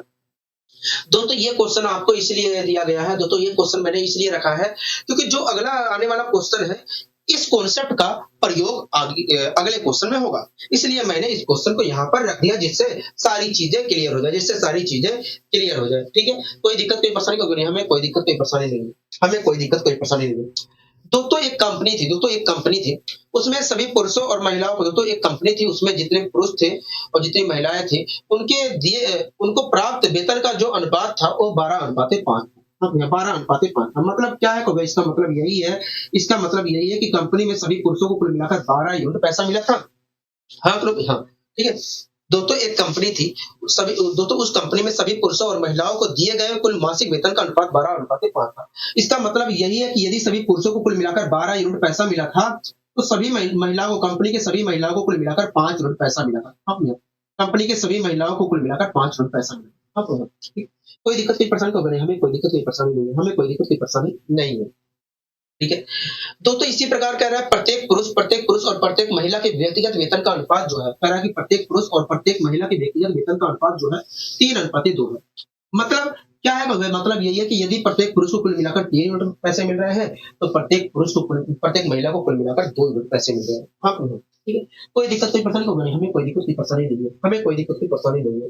हाँ ठीक है, अब दोस्तों इसे क्वेश्चन को करने से पहले मैं आपको कुछ समझा देता हूँ। ठीक है, एक बात बताइए दोस्तों, अगर प्रत्येक पुरुष को कुल मिलाकर 4 यूनिट रुपए मिल रहे हैं, ठीक है, आप छोड़िए इस चीज को। ठीक है, प्रत्येक पुरुष को अगर 6 रुपए मिल रहे हैं, प्रत्येक पुरुष को अगर 206 रुपए मिल रहे हैं, हाँ 6 रुपए मिल रहे हैं, तो आप मुझे बताइए 5 पुरुष को कुल कितने रुपए मिलेंगे? तो 5 पुरुष को कुल मिलाकर 30 रुपए मिलेंगे। हाँ 30 रुपए मिलेंगे। अगर दोस्तों प्रत्येक पुरुष को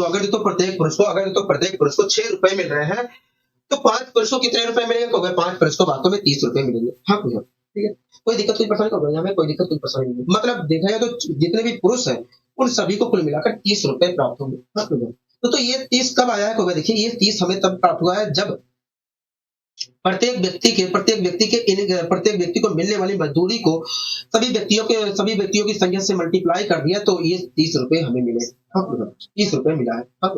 अगर तो प्रत्येक व्यक्ति का वेतन 6 रुपए है तो 5 व्यक्तियों को कुल मिलाकर कितने रुपए मिला होगा? 30 रुपए मिला होगा। तो ये कैसे है? देखिए प्रत्येक व्यक्ति के वेतन देखिए सभी व्यक्तियों की संख्या में प्रत्येक व्यक्ति की संख्या से प्रत्येक व्यक्ति के वेतन से मल्टीप्लाई कर दिया। इस प्रकार देखा जाए तो 30 रुपए निकल कर आया। मतलब कुल मिलाकर सभी लोगों को 30 रुपए मजदूरी मिल रही है। ठीक है, यही कॉन्सेप्ट यहाँ पर प्रयोग किया गया है। तो सभी पुरुषों को कुल मिलाकर 12 यूनिट पैसा मिला था। हाँ, ये कब प्राप्त होगा? देखिए जब जब जब प्रत्येक पुरुष के वेतन को सभी पुरुषों की संख्या से मल्टीप्लाई किया गया होगा तब ये मिला होगा। मतलब ये जो 12 लिखा गया है इसमें वास्तव में देखा जाए तो पुरुषों की संख्या मौजूद है और प्रत्येक पुरुष का वेतन मौजूद है। तो यहाँ प्रत्येक व्यक्ति को मिलने वाला मासिक वेतन मौजूद है। तो यहाँ प्रत्येक व्यक्ति को मिलने वाला मासिक वेतन मौजूद है। हाँ दोस्तों, अगर इसमें पुरुषों की संख्या मौजूद है और प्रत्येक व्यक्ति को मिलने वाला मासिक वेतन मौजूद है तो आप मुझे बताइए, अगर मैं इसमें से मासिक वेतन हटा लेता हूँ प्रत्येक व्यक्ति का, तो मुझे क्या मिलेगा? व्यक्तियों पुरुषों की संख्या मिलेगी। हाँ, बिल्कुल। अगर मैं पुरुषों की संख्या हटा लेता हूँ, अगर मैं पुरुषों की संख्या हटा लूँ, तो मुझे क्या मिलेगा? तो मुझे मासिक वेतन मिलेगा, प्रत्येक पुरुष का मासिक वेतन मिलेगा। तो हाँ, ठीक है। तो सभी पुरुषों को कुल मिलाकर दोस्तों सभी पुरुषों को कुल मिलाकर तो सभी पुरुषों को कुल मिलाकर 12 यूनिट पैसा मिला था। हाँ, हाँ। 12 सभी पुरुषों को कुल मिलाकर 12 यूनिट पैसा मिला था। तो प्रत्येक पुरुष को कुल मिलाकर 3 यूनिट पैसा मिला है। को हाँ, प्रत्येक पुरुष को कुल मिलाकर 3 यूनिट पैसा मिला है। तो इस प्रकार पुरुषों की संख्या थी कितनी? को पुरुषों की संख्या वास्तव में इतनी थी। हाँ, हाँ। पुरुषों की संख्या वास्तव में इतनी थी। हाँ, हाँ। कोई दिक्कत कोई परेशानी नहीं। मैंने क्या किया? सभी पुरुषों के वेतन में से सभी पुरुषों का जो वेतन था उसे मैंने सभी पुरुषों के प्रत्येक पुरुष के मिलने वाले वेतन से मैंने भाग दे दिया। तो इस प्रकार देख रहे तो सभी कुल पुरुषों की संख्या वास्तव में इतनी थी। हाँ, हाँ। इस प्रकार देखें तो कुल पुरुषों की इतनी संख्या। ठीक है। तो सभी महिलाओं को कुल मिलाकर 5 यूनिट पैसा मिला था। कभी हाँ, प्रत्येक महिला को कुल मिलाकर सभी महिलाओं को कुल मिलाकर 5 यूनिट पैसा मिला था। अगर तो एक महिला को कुल मिलाकर इतना रुपए मिल रहा है, तो कुल महिलाओं की संख्या कितनी? तो कुल महिलाओं की संख्या वास्तव में इतनी थी। अगर तो कुल सभी पुरुषों को कुल मिलाकर 12 यूनिट पैसा मिला है और प्रत्येक पुरुष को कुल मिलाकर 3 यूनिट पैसा मिल रहा है। 3 यूनिट अगर तो सभी पुरुषों को कुल मिलाकर 12 यूनिट पैसा मिल रहा है और उनमें से प्रत्येक पुरुष को 3 यूनिट पैसा मिला है, तो कुल पुरुषों की संख्या कितनी? तो इतनी थी। इसी प्रकार अगर कुल मिलाकर सभी महिलाओं को 5 यूनिट पैसा मिल रहा है और एक महिला को एक महिला को कुल मिलाकर 2 यूनिट पैसा मिल रहा है, तो कुल महिलाओं की संख्या कितनी थी? तो इतनी थी। ठीक है। अब कोई दिक्कत कोई परेशानी तो नहीं, हमें कोई दिक्कत कोई परेशानी नहीं है, हमें कोई दिक्कत कोई परेशानी नहीं है। अब मैं यहाँ पर गुणा भाग कर लेता हूँ। ठीक है। तो इस प्रकार दोस्तों देखा जाए तो पुरुषों और महिलाओं को इस प्रकार दोस्तों देखा जाए तो पुरुषों और महिलाओं की संख्या का अनुपात इस प्रकार दोस्तों देखा जाए तो पुरुषों और महिलाओं की संख्या का अनुपात वास्तव में ये है। हाँ, इसे मैं गुणा भाग कर लेता हूँ। 3 चौक 12 हो गया। 3 चौक 12, 4 दूनी 8। क्या आया? 4 दूनी 8 है। 4 दूनी 8 है। इस प्रकार देखा जाए तो पुरुषों और महिलाओं की संख्या का जो अनुपात है, इस प्रकार देखा जाए तो पुरुषों और महिलाओं की संख्या का जो अनुपात है वास्तव में 8:3 है। हाँ, 8 अच्छा 8:5। इस प्रकार देखा जाए तो पुरुषों और महिलाओं की संख्या का जो अनुपात है वो 8:5 है। अब 8:5। कोई दिक्कत की परेशानी तो नहीं है, कोई दिक्कत की परेशानी नहीं है। ठीक है। यहाँ तक सारी चीजें क्लियर है। कभी हाँ, यहाँ तक सारी चीजें क्लियर है।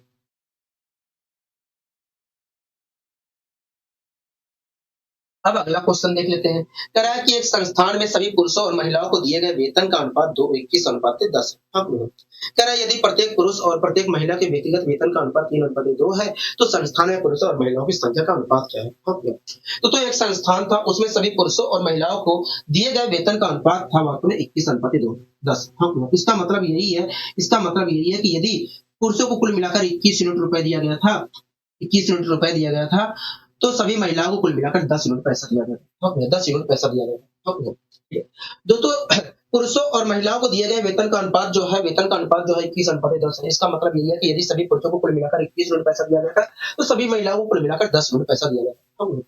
आगे कह रहा है कि यदि प्रत्येक पुरुष और प्रत्येक महिला के व्यक्तिगत वेतन का अनुपात 3:2 है, तो संस्थान में पुरुषों और महिलाओं की संख्या का अनुपात क्या है? तो प्रत्येक पुरुष और प्रत्येक महिला के व्यक्तिगत वेतन का अनुपात क्या होगा? 3:2। इसका मतलब क्या होगा? इसका मतलब यही है कि प्रत्येक पुरुष को यदि कुल मिलाकर 3 रुपए मिल रहे हैं, तो प्रत्येक महिला को कुल मिलाकर 2 रुपए मिल रहे हैं। हाँ, ठीक है। दोस्तों आप मुझे बताइए, हमसे पूछा क्या है? पुरुषों की संख्या पूछा है और महिलाओं की संख्या पूछा है। हाँ, तो आप मुझे बताइए, प्रत्येक पुरुष को 3 रुपए मिले हैं, तो 21 रुपए 21 रुपए वास्तव में अगर तो प्रत्येक पुरुष को 3 रुपए मिल रहे हैं, तो 21 रुपए कितने पुरुष को मिले होंगे? तो होगा 3 सत्ते 21, 7 पुरुष को मिले होंगे। हाँ, तो ये क्या है? तो ये वास्तव में पुरुषों की कुल मिलाकर संख्या है। हाँ, इसी प्रकार दोस्तों अगर कुल मिलाकर 2 यूनिट पर अगर दोस्तों प्रत्येक महिला को 2 यूनिट पैसा मिल रहा है, तो 10 यूनिट पैसा कितनी महिलाओं को मिला होगा? इतनी महिलाओं को मिला होगा। हाँ, तो ये महिलाओं की संख्या है। ठीक है। तो मैंने कहा कि पुरुषों और महिलाओं की संख्या का अनुपात क्या होगा? देखिए अनुपात निकालना है, तो अनुपात का सही लगाकर आपस में डिवाइड कर दीजिए। तो मैंने डिवाइड करने की कोशिश की। इस प्रकार दोस्तों 3 सत्ते 21, 2 पंचे 10, 2 पंचे 10। इस प्रकार दोस्तों देखा जाए तो पुरुषों और महिलाओं की संख्या का जो अनुपात है 7:5। क्या है? 7:5। 7:5। इस प्रकार दोस्तों देखा जाए तो पुरुषों और महिलाओं की संख्या का जो अनुपात है वो 7:5 है। हाँ, ठीक है। कोई दिक्कत की परेशानी तो नहीं, हमें कोई दिक्कत की परेशानी नहीं है, हमें कोई दिक्कत की परेशानी नहीं है। अब इस क्वेश्चन को भी हम देख लेते हैं, क्या कहना चाह रहा है भाई साहब। कह रहा है कि 2030 रुपए को 44 व्यक्तियों में इस प्रकार बांटा गया है कि सभी पुरुषों और महिलाओं और बच्चों को मिले कुल धन का अनुपात 6:8:15। कह रहा है 2030 रुपए को ठीक है, यहाँ पर रुपए होना चाहिए। तो कह रहा है 2030 रुपए को 44 व्यक्तियों में इस प्रकार बाँटा गया है कि सभी पुरुषों, महिलाओं और बच्चों को मिले कुल धन का अनुपात 6:8:15 हो। अब कह रहा है यदि पुरुष, महिलाओं और बच्चों के व्यक्तिगत धन का अनुपात जो है 6:5:4 है, तो प्रत्येक महिला को कितना धन मिला है? अब ठीक है। तो जो दोस्तों 2030 रुपए को 44 लोगों के बीच में बाँटा गया है।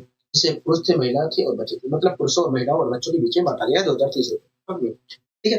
तो इस प्रकार बाँटा गया है कि पुरुषों और महिलाओं और बच्चों के मिले धन का जो अनुपात है 6:8:5 है। इसका मतलब यही है कि यदि सभी पुरुषों को कुल मिलाकर 6 यूनिट पैसा मिला था, तो प्रत्येक महिला को कुल मिलाकर 8 यूनिट पैसा मिला था और प्रत्येक बच्चे को कुल मिलाकर 15 यूनिट पैसा मिला।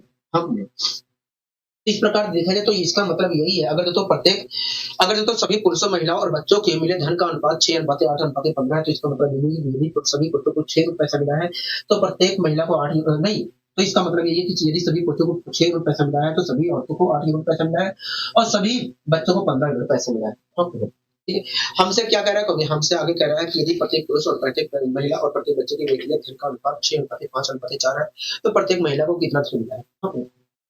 तो प्रत्येक पुरुष, प्रत्येक महिला और प्रत्येक बच्चों को मिलने वाले धन का जो अनुपात है, वो वास्तव में 6:6:5:4 है। इसका मतलब यही है कि यदि प्रत्येक पुरुष को 6 यूनिट पैसा मिल रहा है, तो प्रत्येक प्रत्येक महिला को 5 यूनिट पैसा मिल रहा है और प्रत्येक प्रत्येक प्रत्येक प्रत्येक बच्चे को वास्तव में 4 यूनिट पैसा मिल रहा है। हाँ, कोई दिक्कत की परेशानी होने के लिए कोई दिक्कत नहीं।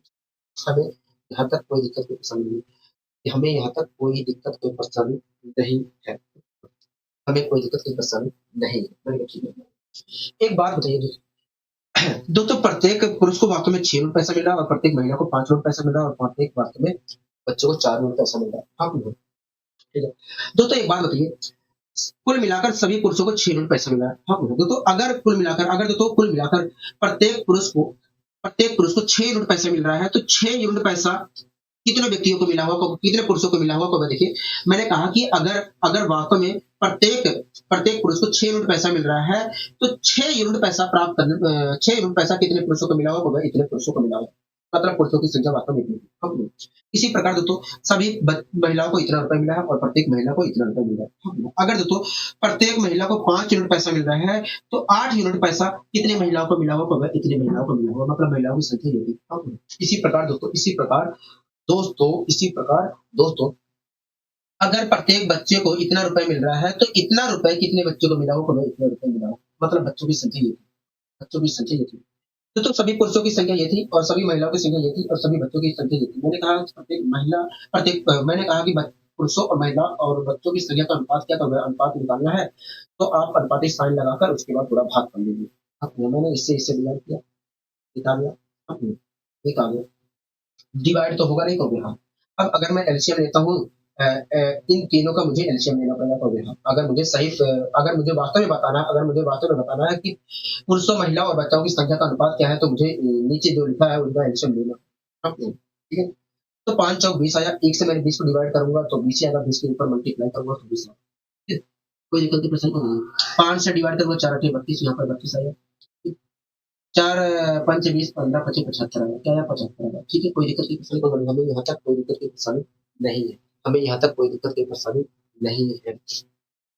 हमें यहाँ तक कोई दिक्कत कोई परेशानी नहीं है। ठीक है, 1 मिनट रुक जाइए दोस्तों, 1 मिनट रुक जाइए दोस्तों। कहीं इसमें कुछ गलती तो नहीं हो रहा है? मैं देख लेता हूँ।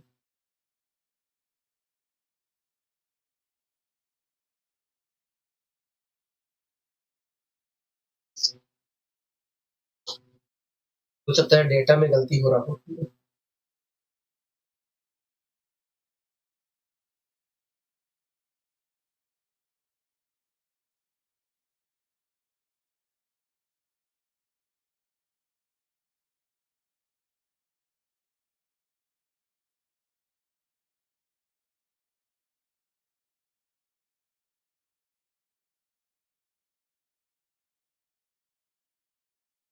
6:8:15 है। ठीक है, उसके बाद 6:5:4 है, 1 आ जाएगा। ठीक है, और 8 चौक 32 हो जाएगा।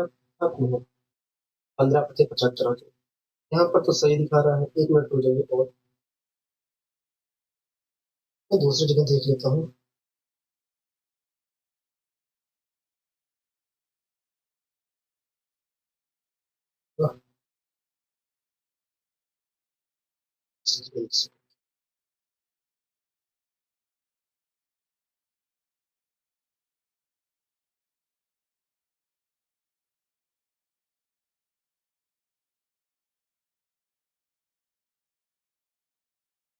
छह अनुपात 8:15, ठीक है।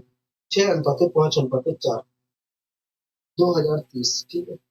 30, 32, 75,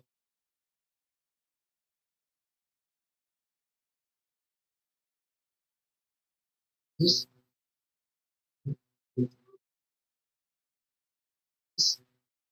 32,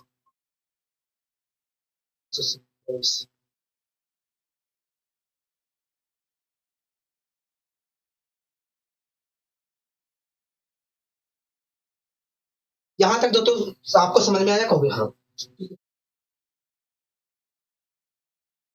1 मिनट रुक जाइए दोस्तों, यहाँ पर गलती हो गई है, ठीक है। मैंने सही किया था लेकिन यहाँ पर सही नहीं हुआ, ठीक है।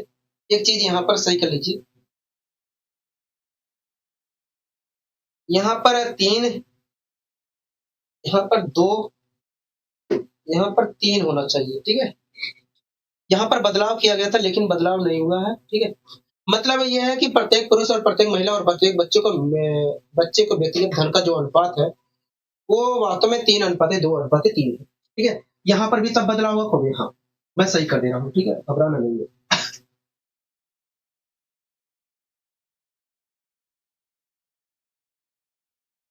तो प्रत्येक पुरुष और प्रत्येक महिला और प्रत्येक बच्चे के व्यक्तिगत धन का अनुपात 3:2:3 है। इसका मतलब यही है कि यदि प्रत्येक पुरुष को 3 यूनिट पैसा मिला है तो प्रत्येक महिला को 2 यूनिट पैसा मिला है और प्रत्येक बच्चे को कुल मिलाकर 3 यूनिट पैसा मिला है, ठीक है। एक बात बताइए दोस्तों, अगर प्रत्येक पुरुष को 3 यूनिट पैसा मिला है तो कुल मिलाकर 6 यूनिट पैसा कुल कितने पुरुषों को मिला होगा? इतने पुरुषों को मिला होगा, मतलब ये पुरुषों की संख्या है। इसी प्रकार दोस्तों आप मुझे बताइए, अगर प्रत्येक महिला को 2 यूनिट पैसा मिला है तो 8 यूनिट पैसा कितनी महिलाओं को मिला होगा? इतने महिलाओं को मिला होगा। इसी प्रकार आप मुझे बताइए, अगर प्रत्येक बच्चे को 3 यूनिट पैसा मिला है तो 15 यूनिट पैसा कितने बच्चों को मिला होगा? इतने बच्चों को मिला होगा। मतलब ये वास्तव में पुरुषों की संख्या है, ये वास्तव में महिलाओं की संख्या, ये महिलाओं की संख्या, ये बच्चों की संख्या है। मैंने कहा पुरुषों, महिलाओं और बच्चों की संख्या का अनुपात क्या होगा? अनुपात का सिंबल लगा के एक दूसरे को डिवाइड कर दीजिए, वही अनुपात होगा पुरुषों और महिलाओं और बच्चों की संख्या का। तो 3 दूनी 6 हो गए, हाँ 3 दूनी 6, 2 चौके 8, 2 चौके 8, 3 5 15। इस प्रकार देखा जाए तो पुरुषों, महिलाओं और बच्चों की संख्या का अनुपात 2:4:5 है। 4 2 6 5 11। तो इस प्रकार देखा जाए तो पुरुषों, महिलाओं और बच्चों की संख्या का अनुपात वास्तव में 11 है। हम लेकिन क्वेश्चन कह रहा है 11 नहीं है, 44 है। मतलब 11 यूनिट बराबर है 44 के। तो 1 यूनिट वास्तव में कितने के बराबर होगा? 4 के बराबर है। हम अगर 1 यूनिट वास्तव में 4 के बराबर है तो कुल महिलाओं की संख्या यहाँ पर है कितनी को? 4 यूनिट है। तो 4 यूनिट का जवाब देना पड़ेगा। तो 4 यूनिट की वैल्यू आई 16। मतलब कुल महिलाओं की संख्या देखा जाए तो 16 है। कुल महिलाओं की संख्या देखा जाए तो 16 है। कुल बच्चों की संख्या देखा जाए तो 20 है। कुल पुरुषों की संख्या देखा जाए तो वास्तव में 8 है, ठीक है। दोस्तों एक बात बताइए, सभी पुरुषों को 6 यूनिट पैसा मिला था, सभी महिलाओं को 8 यूनिट पैसा मिला था और सभी बच्चों को 15 यूनिट पैसा मिला था। तो सभी लोगों को कुल कितना रुपए, इस प्रकार तो देखा जाए तो कुल कितने रुपए बांटा गया है? तो देखिए इस प्रकार देखा जाए तो कुल मिलाकर 8 होता है, 14 14 15 होता है 29। तो इस प्रकार देखा जाए तो कुल मिलाकर 29 रुपए बांटा गया, कुल मिलाकर 29 रुपए बांटा गया है। इस प्रकार तो देखा जाए तो कुल कितने रुपए बांटा गया है? इस प्रकार देखा जाए तो कुल मिलाकर 29 रुपए बांटा गया है। लेकिन दोस्तों 29 रुपए नहीं बांटा गया है, 2030 रुपए बांटा गया है। 2030 रुपए बांटा गया है। मतलब 29 = 2030, ठीक है। दोस्तों अगर मैं डिवाइड, दोस्तों 1 यूनिट की वैल्यू क्या होगी? खोगे देखिए, अगर 29 यूनिट बराबर है 2030 रुपए की, तो 1 यूनिट की वैल्यू कितने रुपए के बराबर होगी? 1 यूनिट की वैल्यू वास्तव में 70 रुपए के बराबर होगी, ठीक है। दोस्तों एक बात बताइए, सभी महिलाओं को कितने रुपए मिले थे? खोगे सभी महिलाओं को 8 यूनिट पैसे मिले हैं। अगर वास्तव में बताना है तो 8 यूनिट का जवाब देना पड़ेगा। खोगे हाँ। तो 1 यूनिट की वैल्यू 70 रुपए को रिप्रेजेंट करेंगे, तो 8 यूनिट की वैल्यू वास्तव में 8 रुपए की, 8 यूनिट की वैल्यू इतने रुपए को रिप्रेजेंट करेगी, ठीक है। मतलब सभी महिलाएं जितनी थी उनको कुल मिलाकर इतने रुपए मिला। कुल मिलाकर 16 महिलाएं थी, मतलब 16 महिलाओं को इतना रुपए मिला। अगर तो 16 महिलाओं को इतना रुपए मिला है तो प्रत्येक महिला को कितना रुपए मिला होगा? इतना रुपए मिला है। अब मैं काटा पीटी में चाहता हूँ तो आएगा 35। मतलब देखें तो प्रत्येक महिला को कुल मिलाकर 35 रुपए मिला है। अब यहाँ तक कोई दिक्कत नहीं, पसंद को हमें कोई दिक्कत, कोई परेशानी नहीं है। हमें यहाँ तक कहीं दिक्कत, कहीं परेशानी नहीं है। हमें यहाँ तक कहीं पर दिक्कत, कहीं पर भी परेशानी नहीं है। ये तो बहुत अच्छी, मैंने कहा बहुत अच्छे, ठीक है। अब आइए दोस्तों हम और आगे यहाँ पर बढ़ने की कोशिश करते हैं, ठीक है। दोस्तों अगला क्वेश्चन आप देख रहे हैं कहोगे हाँ, अगला क्वेश्चन हम देख रहे हैं। अगला क्वेश्चन आप देख रहे हैं कहोगे हाँ, अगला क्वेश्चन हम देख रहे हैं, ठीक है। दोस्तों इस क्वेश्चन में क्या कह रहा है कहोगे हमसे कह रहा है इस क्वेश्चन में 1 वर्ष पहले एक्स और वाई की आय का अनुपात 4:5 था। कह रहा है उनके पिछले वर्ष की आय और वर्तमान वर्ष की आय का व्यक्तिगत अनुपात क्रमशः 2:3 और 5:8 है। अब कह रहा है यदि उनकी वर्तमान वर्ष की कुल आय वर्तमान वर्ष के कुल आय जो है 6300 रुपए है, तो बताइए वाई की वर्तमान आय क्या है? हाँ, ठीक है। दोस्तों दोस्तों एक वर्ष पहले एक्स और वाई की आय का जो अनुपात था वो 4:5। दोस्तों दो व्यक्ति थे, एक एक्स था एक वाई था। दोस्तों एक एक्स था एक वाई था। दोस्तों एक वर्ष पहले एक्स और वाई की जो आय का अनुपात था वो 4:5 था। मतलब देखा जाए तो यदि एक्स की कुल आय वास्तव में 4 यूनिट थी तो वाई की आय कुल मिलाकर 5 यूनिट थी। 1 साल पहले। हाँ, ठीक है। दोस्तों आगे कह रहा है उनकी पिछले वर्ष की मतलब एक्स और वाई की हम कह रहा है उनके पिछले वर्ष की आय और वर्तमान वर्ष की आय का अनुपात जो है 2:3 है। मतलब देखा जाए तो अगर एक्स की पिछले वर्ष की आय जो है पिछले वर्ष की आय जो है 2 यूनिट है तो वर्तमान वर्ष की आय जो है 3 यूनिट है। इसी प्रकार देखा जाए तो यदि वाई की पिछले वर्ष की आय जो है 5 यूनिट है तो वर्तमान वर्ष की जो आय है वो वास्तव में 8 यूनिट है। तो एक्स के पिछले वर्ष और वर्तमान वर्ष की आय 2:3 है। मतलब पिछले वर्ष की आय अगर 2 यूनिट है तो ये इस समय की आय जो है 3 यूनिट है। इसी प्रकार वाई के पिछले वर्ष और इस वर्ष की आय का अनुपात 5:8 है। मतलब इस वर्ष अगर पिछले वर्ष की आय 5 यूनिट है, इस वर्ष की आय 8 यूनिट है। ठीक है, कोई दिक्कत कोई परेशानी को नहीं हमें कोई दिक्कत कोई परेशानी नहीं है। आगे कह रहा है यदि उनकी वर्तमान वर्ष की कुल आय 6300 है तो वाई की वर्तमान आय क्या है? ठीक है, आइए वाई की वर्तमान आय निकालने की कोशिश करते हैं। दोस्तों एक बात बताइए, अगर मैं इसके अनुसार देखता हूँ तो एक्स के पिछले वर्ष की आय क्या है? 4 यूनिट है। अगर मैं इसके अनुसार देखता हूँ तो पिछले वर्ष की आय क्या है? 2 यूनिट है। मतलब 2 यूनिट बराबर है 4 के, हो गया 2 यूनिट बराबर है 4 के। अगर दोस्तों 2 यूनिट बराबर है 4 के तो 1 यूनिट बराबर कितने के हो गए? 1 यूनिट बराबर 2 के। हाँ, तो इस समय की दोस्तों एक्स की इस समय की आय क्या है? 3 यूनिट है। अगर वास्तव में बताना है तो 3 यूनिट का जवाब देना पड़ेगा। हाँ, तो इसका 1 यूनिट जो है 2 यूनिट के बराबर है, 2 के बराबर है। तो 3 यूनिट कितने के बराबर होगा? 3 यूनिट वास्तव में 6 के बराबर होगा। मतलब एक्स की वास्तव में आय देखा जाए तो 6 यूनिट है। हाँ, 6 यूनिट है। इसी प्रकार देखो वाई के पिछले वर्ष की आय क्या होगा? 5 यूनिट है। अगर मैं इसके अनुसार देखूं तो 5 यूनिट यहाँ पर भी है। मतलब 5 यूनिट बराबर है 5 हो गया, तो 1 यूनिट बराबर है 1 के, हो गया। तो इस समय वाई की आय कितनी हो गई? 8 यूनिट है। तो अगर 1 यूनिट बराबर है 1 के तो 8 यूनिट बराबर कितनी हो गई? 8 की। मतलब देखा जाए तो वाई की इस समय जो आय है 8 यूनिट है। हाँ, तो ये जो इस प्रकार दोस्तों देखा जाए तो एक्स की आय जो है 6 यूनिट है, वाई की आय क्या है? 8 यूनिट है। मैंने कहा कि इनकी आय का अनुपात क्या होगा? इनकी आय का अनुपात वास्तव में 3:4 होगा। 3:4 होगा। मतलब एक्स और वाई की आय का जो अनुपात है वो 3:4 है। हाँ, मतलब एक्स की आय यदि 3 यूनिट है तो वाई की आय कुल मिलाकर 4 यूनिट है। हाँ, तो इस प्रकार दोस्तों देखा जाए तो इनकी वर्तमान आय का कुल जो वर्तमान कुल आय है वास्तव में 7 यूनिट है। हो गया। इस प्रकार देखा जाए तो एक्स और वाई की वर्तमान कुल आय जो है 7 यूनिट है। हो गया। लेकिन क्वेश्चन कह रहा है कि 6300 है। मतलब 7 यूनिट बराबर है 6300 के। तो 1 यूनिट बराबर कितने के होगा? 1 यूनिट वास्तव में 900 रुपए के बराबर होगा। हमसे क्या कह रहा है? हमसे कह रहा है वाई की वर्तमान आय क्या होगी? दोस्तों वाई की वर्तमान आय क्या होगा? 4 यूनिट है। तो अगर वास्तव में बताना है तो 4 यूनिट का जवाब देना पड़ेगा। हाँ, 4 यूनिट की वैल्यू कितनी के बराबर होगी? 3600 के बराबर होगी। इस प्रकार देखा जाए तो वाई की वर्तमान आय जो है 3600 रुपए है। क्या है? 3600 रुपए है। अब कोई दिक्कत नहीं परेशानी तो नहीं है, कोई दिक्कत नहीं परेशानी नहीं है। बिल्कुल ठीक है। अब आइए दोस्तों हम और आगे बढ़ने की कोशिश करते हैं। दोस्तों आज का ये आपका आखिरी क्वेश्चन है। ठीक है, इस क्वेश्चन को आप पढ़िए, देखिए क्या कहना चाह रहा होगा। देखिए कह रहा है कि पी क्यू और आर की पिछली वर्ष की व्यक्तिगत आय का अनुपात जो है 4:3:6 है। कह रहा है उनकी पिछले वर्ष की आय और वर्तमान वर्ष की आय का व्यक्तिगत अनुपात जो है 2:3, 5:4 और 3:5। कह रहा है यदि उनकी वर्तमान वर्ष की कुल आय 36,800 रुपए है तो बताइए क्यू और आर की वर्तमान आय का योग क्या होगा? हाँ, तो पी क्यू और आर नाम के 3 व्यक्ति थे। पी पी क्यू आर नाम के 3 व्यक्ति थे। पी क्यू और आर नाम के 3 व्यक्ति थे। ठीक? कोई दिक्कत नहीं परेशान को नहीं, हमें कोई दिक्कत नहीं परेशान नहीं है। पी क्यू आर नाम के 3 व्यक्ति थे।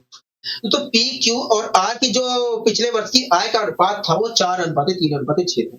मतलब यदि पी की कुल आय वास्तव में 4 यूनिट थी, 4 यूनिट थी, तो क्यू की आय वास्तव में 3 यूनिट थी और आर की आय वास्तव में 6 यूनिट थी। अब कोई दिक्कत नहीं परेशान को नहीं, हमें कोई दिक्कत नहीं परेशान नहीं है, हमें कोई दिक्कत नहीं परेशान नहीं है। ठीक है? यहाँ तक सारी चीजें क्लियर हो गया। हाँ, इसी प्रकार दोस्तों आगे कह रहा है उनके पिछले वर्ष की आय और वर्तमान वर्ष की आय का व्यक्तिगत अनुपात जो है 2:3, 5:4, 2:5।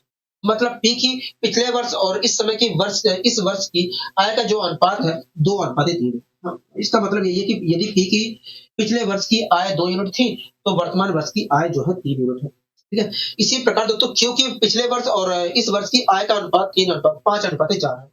इसका मतलब यही है कि यदि क्यू की पिछले वर्ष की आय 5 यूनिट थी तो इस वर्ष की आय की जो आय है वास्तव में 4 यूनिट है। ठीक है। इसी प्रकार दोस्तों आर की पिछले वर्ष और इस वर्ष की आय का जो अनुपात है 3:5 है। इसका मतलब यही है कि यदि पिछले वर्ष की आय 3 यूनिट थी तो इस वर्ष की आय वास्तव में 5 यूनिट है। हाँ, यहाँ कोई दिक्कत कोई परेशानी कमेंट में कोई दिक्कत कोई परेशानी नहीं। यहाँ तक कोई दिक्कत होगा नहीं। यहाँ तक तो कोई दिक्कत कोई परेशानी नहीं है। यहाँ तक कोई दिक्कत कोई परेशानी नहीं है। ठीक है जी, अगर यहाँ तक आपको कोई दिक्कत कोई परेशानी नहीं हो रही है तो ठीक है। दोस्तों एक बात बताइए, यहाँ पर अगर मैं इसके अनुसार देखता हूँ पी की पिछले वर्ष की आय 4 यूनिट है, यहाँ पर देखता हूँ 2 यूनिट है। मतलब 2 यूनिट बराबर हुआ 4 के तो 1 यूनिट बराबर 2। तो यहाँ पर देखा जाए तो 2 से ये 4 पूरी तरीके से डिवाइड हो जाएगा। अब यहाँ ऐसे ही तो निकालेंगे पूरे। हाँ, ठीक है। इसी प्रकार दोस्तों यहाँ पर देखूं, अगर यहाँ पर देखूं तो पिछले वर्ष की आय वास्तव में आर की 6 यूनिट है, यहाँ पर देखो तो 3 यूनिट है। तो 3 यूनिट बराबर होगा 6 के तो हाँ तो 1 बराबर 2। इस प्रकार ये भी डिवाइड हो। यहाँ पर अगर दोस्तों देखो तो पिछले वर्ष की आय 3 यूनिट है और यहाँ पर अगर इसके अनुसार देखो तो 5 यूनिट है। तो 5 यूनिट बराबर 3 देखोगे तो 1 यूनिट की वैल्यू क्या होगी हम आसानी से नहीं निकाल पाते। क्यों? अगर इसके अंदर 5 नहीं है। अगर इसके अंदर 5 होता तो मैं आराम से 1 यूनिट की वैल्यू निकाल देता। हाँ, अगर दोस्तों मुझे आसानी से डिवाइड करना है तो मुझे क्या करना चाहिए? इसके अंदर 5 मौजूद होना चाहिए। हाँ, 5 नहीं है तो नहीं हो सक पा रहा है। हाँ, तो इसके लिए अगर मुझे आसानी से सोल्व करना है तो मुझे क्या करना चाहिए? 5 से इसमें मल्टीप्लाई कर दीजिए। 5 से इसमें मल्टीप्लाई करना पड़ेगा। हाँ, ठीक है। कोई दिक्कत कोई परेशानी होगी नहीं, हमें कोई दिक्कत कोई परेशानी नहीं। हमें 5 से मल्टीप्लाई करना है। इससे डिवाइड हो गया, इससे डिवाइड हो गया, लेकिन इससे डिवाइड नहीं हो पा रहा है क्योंकि इसके अंदर 5 नहीं मौजूद है। अगर 5 होता तो ये था प्रोग्रेस। तो अपने सुविधा के लिए मैंने इसमें 5 से मल्टीप्लाई कर दिया। अभी मैं बता रहा हूँ और चीजें भी बता रहा हूँ, आपको घबराना नहीं है, आपको घबराना नहीं है। हाँ, मतलब पी की पिछले वर्ष की आय ये थी, क्यू की वास्तव में ये थी और आर की पिछले वर्ष की आय ये थी। हाँ, अगर दोस्तों अगर इससे डिवाइड अगर इन दोनों से डिवाइड होता और इससे डिवाइड नहीं होता तो इससे आपको सब में मल्टीप्लाई करना था। हाँ, अगर दोस्तों इससे इससे डिवाइड हो रहा है, इससे डिवाइड नहीं हो रहा है तो आपको इससे सब में मल्टीप्लाई करना था। आप लोग भी हाँ। अगर दोस्तों इससे डिवाइड नहीं हो रहा है, इससे डिवाइड नहीं हो रहा है और इससे डिवाइड हो रहा है तो आपको इन दोनों के एलसीएम से इसमें मल्टीप्लाई करना था। ठीक है, मल्टीप्लाई कर देते और आपको ये चीज ऐसे ही स्ट्रक्चर देखने को मिल जाता। ठीक है, केवल वहां पर संख्याओं में परिवर्तन होगा। ठीक है, इसी प्रकार दोस्तों अगर इन तीनों में से किसी से डिवाइड नहीं हो रहा तो इन तीनों के एलसीएम से आप इसमें मल्टीप्लाई करें। इन तीनों का एलसीएम लीजिए, उसके बाद आप मल्टीप्लाई करें। इससे डिवाइड नहीं हो रहा तो मैंने इससे मल्टीप्लाई कर। ठीक है, कोई दिक्कत नहीं, पसंद करूंगी। इस प्रकार देखा तो पी की पिछले वर्ष की आय थी क्योंकि ये थी और आर की तो अगर मैं इसके अनुसार देखूं तो पिछले वर्ष की आय थी, लेकिन अगर इसके अनुसार देखूं पिछले वर्ष की आय थी तो 2 बराबर इतने के हो गए। तो 2 बराबर इतने के तो 1 बराबर कितने को हुए? देखिए 1 बराबर 10 के। दोस्तों इस समय वर्तमान आय कितनी है? पी की 3 यूनिट है। अगर दोस्तों 1 यूनिट बराबर है 10 के तो 3 यूनिट बराबर कितने को? 30 के। मतलब देखा 30 यूनिट है पी किया। ठीक है, 30 यूनिट है पी किया। कोई दिक्कत कोई परेशानी होगी? हमें कोई दिक्कत कोई परेशानी नहीं। इसी प्रकार दोस्तों पिछले वर्ष की आय वास्तव में क्योंकि इतनी थी और यहाँ पर अगर इसके अनुसार देखो तो यहाँ पर इतनी थी। मतलब 5 यूनिट बराबर इतने के तो 1 यूनिट बराबर कितने को? 3 के। तो इस समय आय क्या होगा? 4 यूनिट है तो 4 यूनिट बराबर कितनी को? 12 के। मतलब देखा जाए तो क्योंकि क्योंकि वर्तमान आय जो है 12 यूनिट है।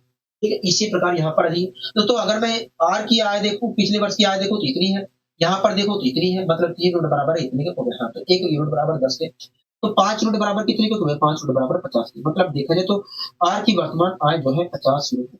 ठीक है, कोई दिक्कत नहीं, पसंद तो हमें कोई दिक्कत नहीं परेशानी नहीं है।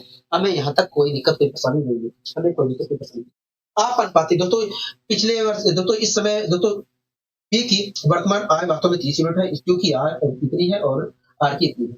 मैंने कहा कि इन तीनों की आय का अनुपात क्या होगा? आय का अनुपात निकालने के लिए तीनों को किसी एक नंबर से डिवाइड करें। तो यहाँ पर 15 आया, यहाँ पर 6 आया, यहाँ पर 25 आया।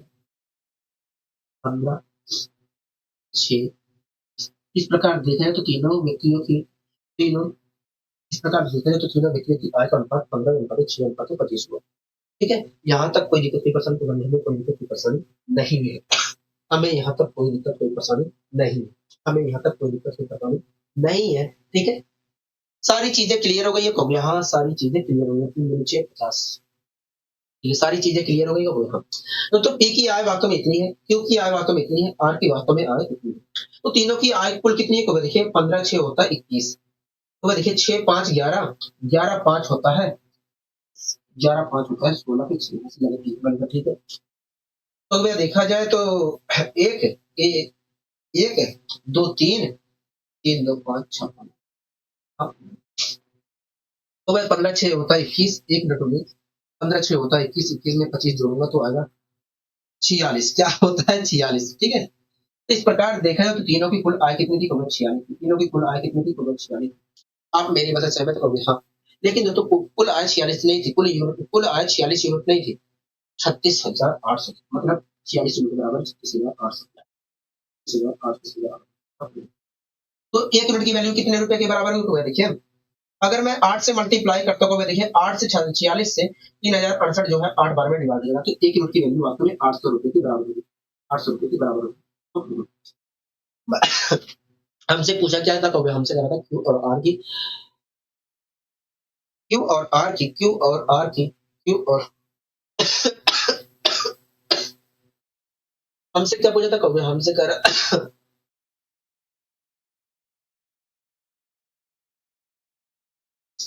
हमसे क्या पूछा था? कभी हमसे कहा था कि बताइए क्यू और आर की वर्तमान आय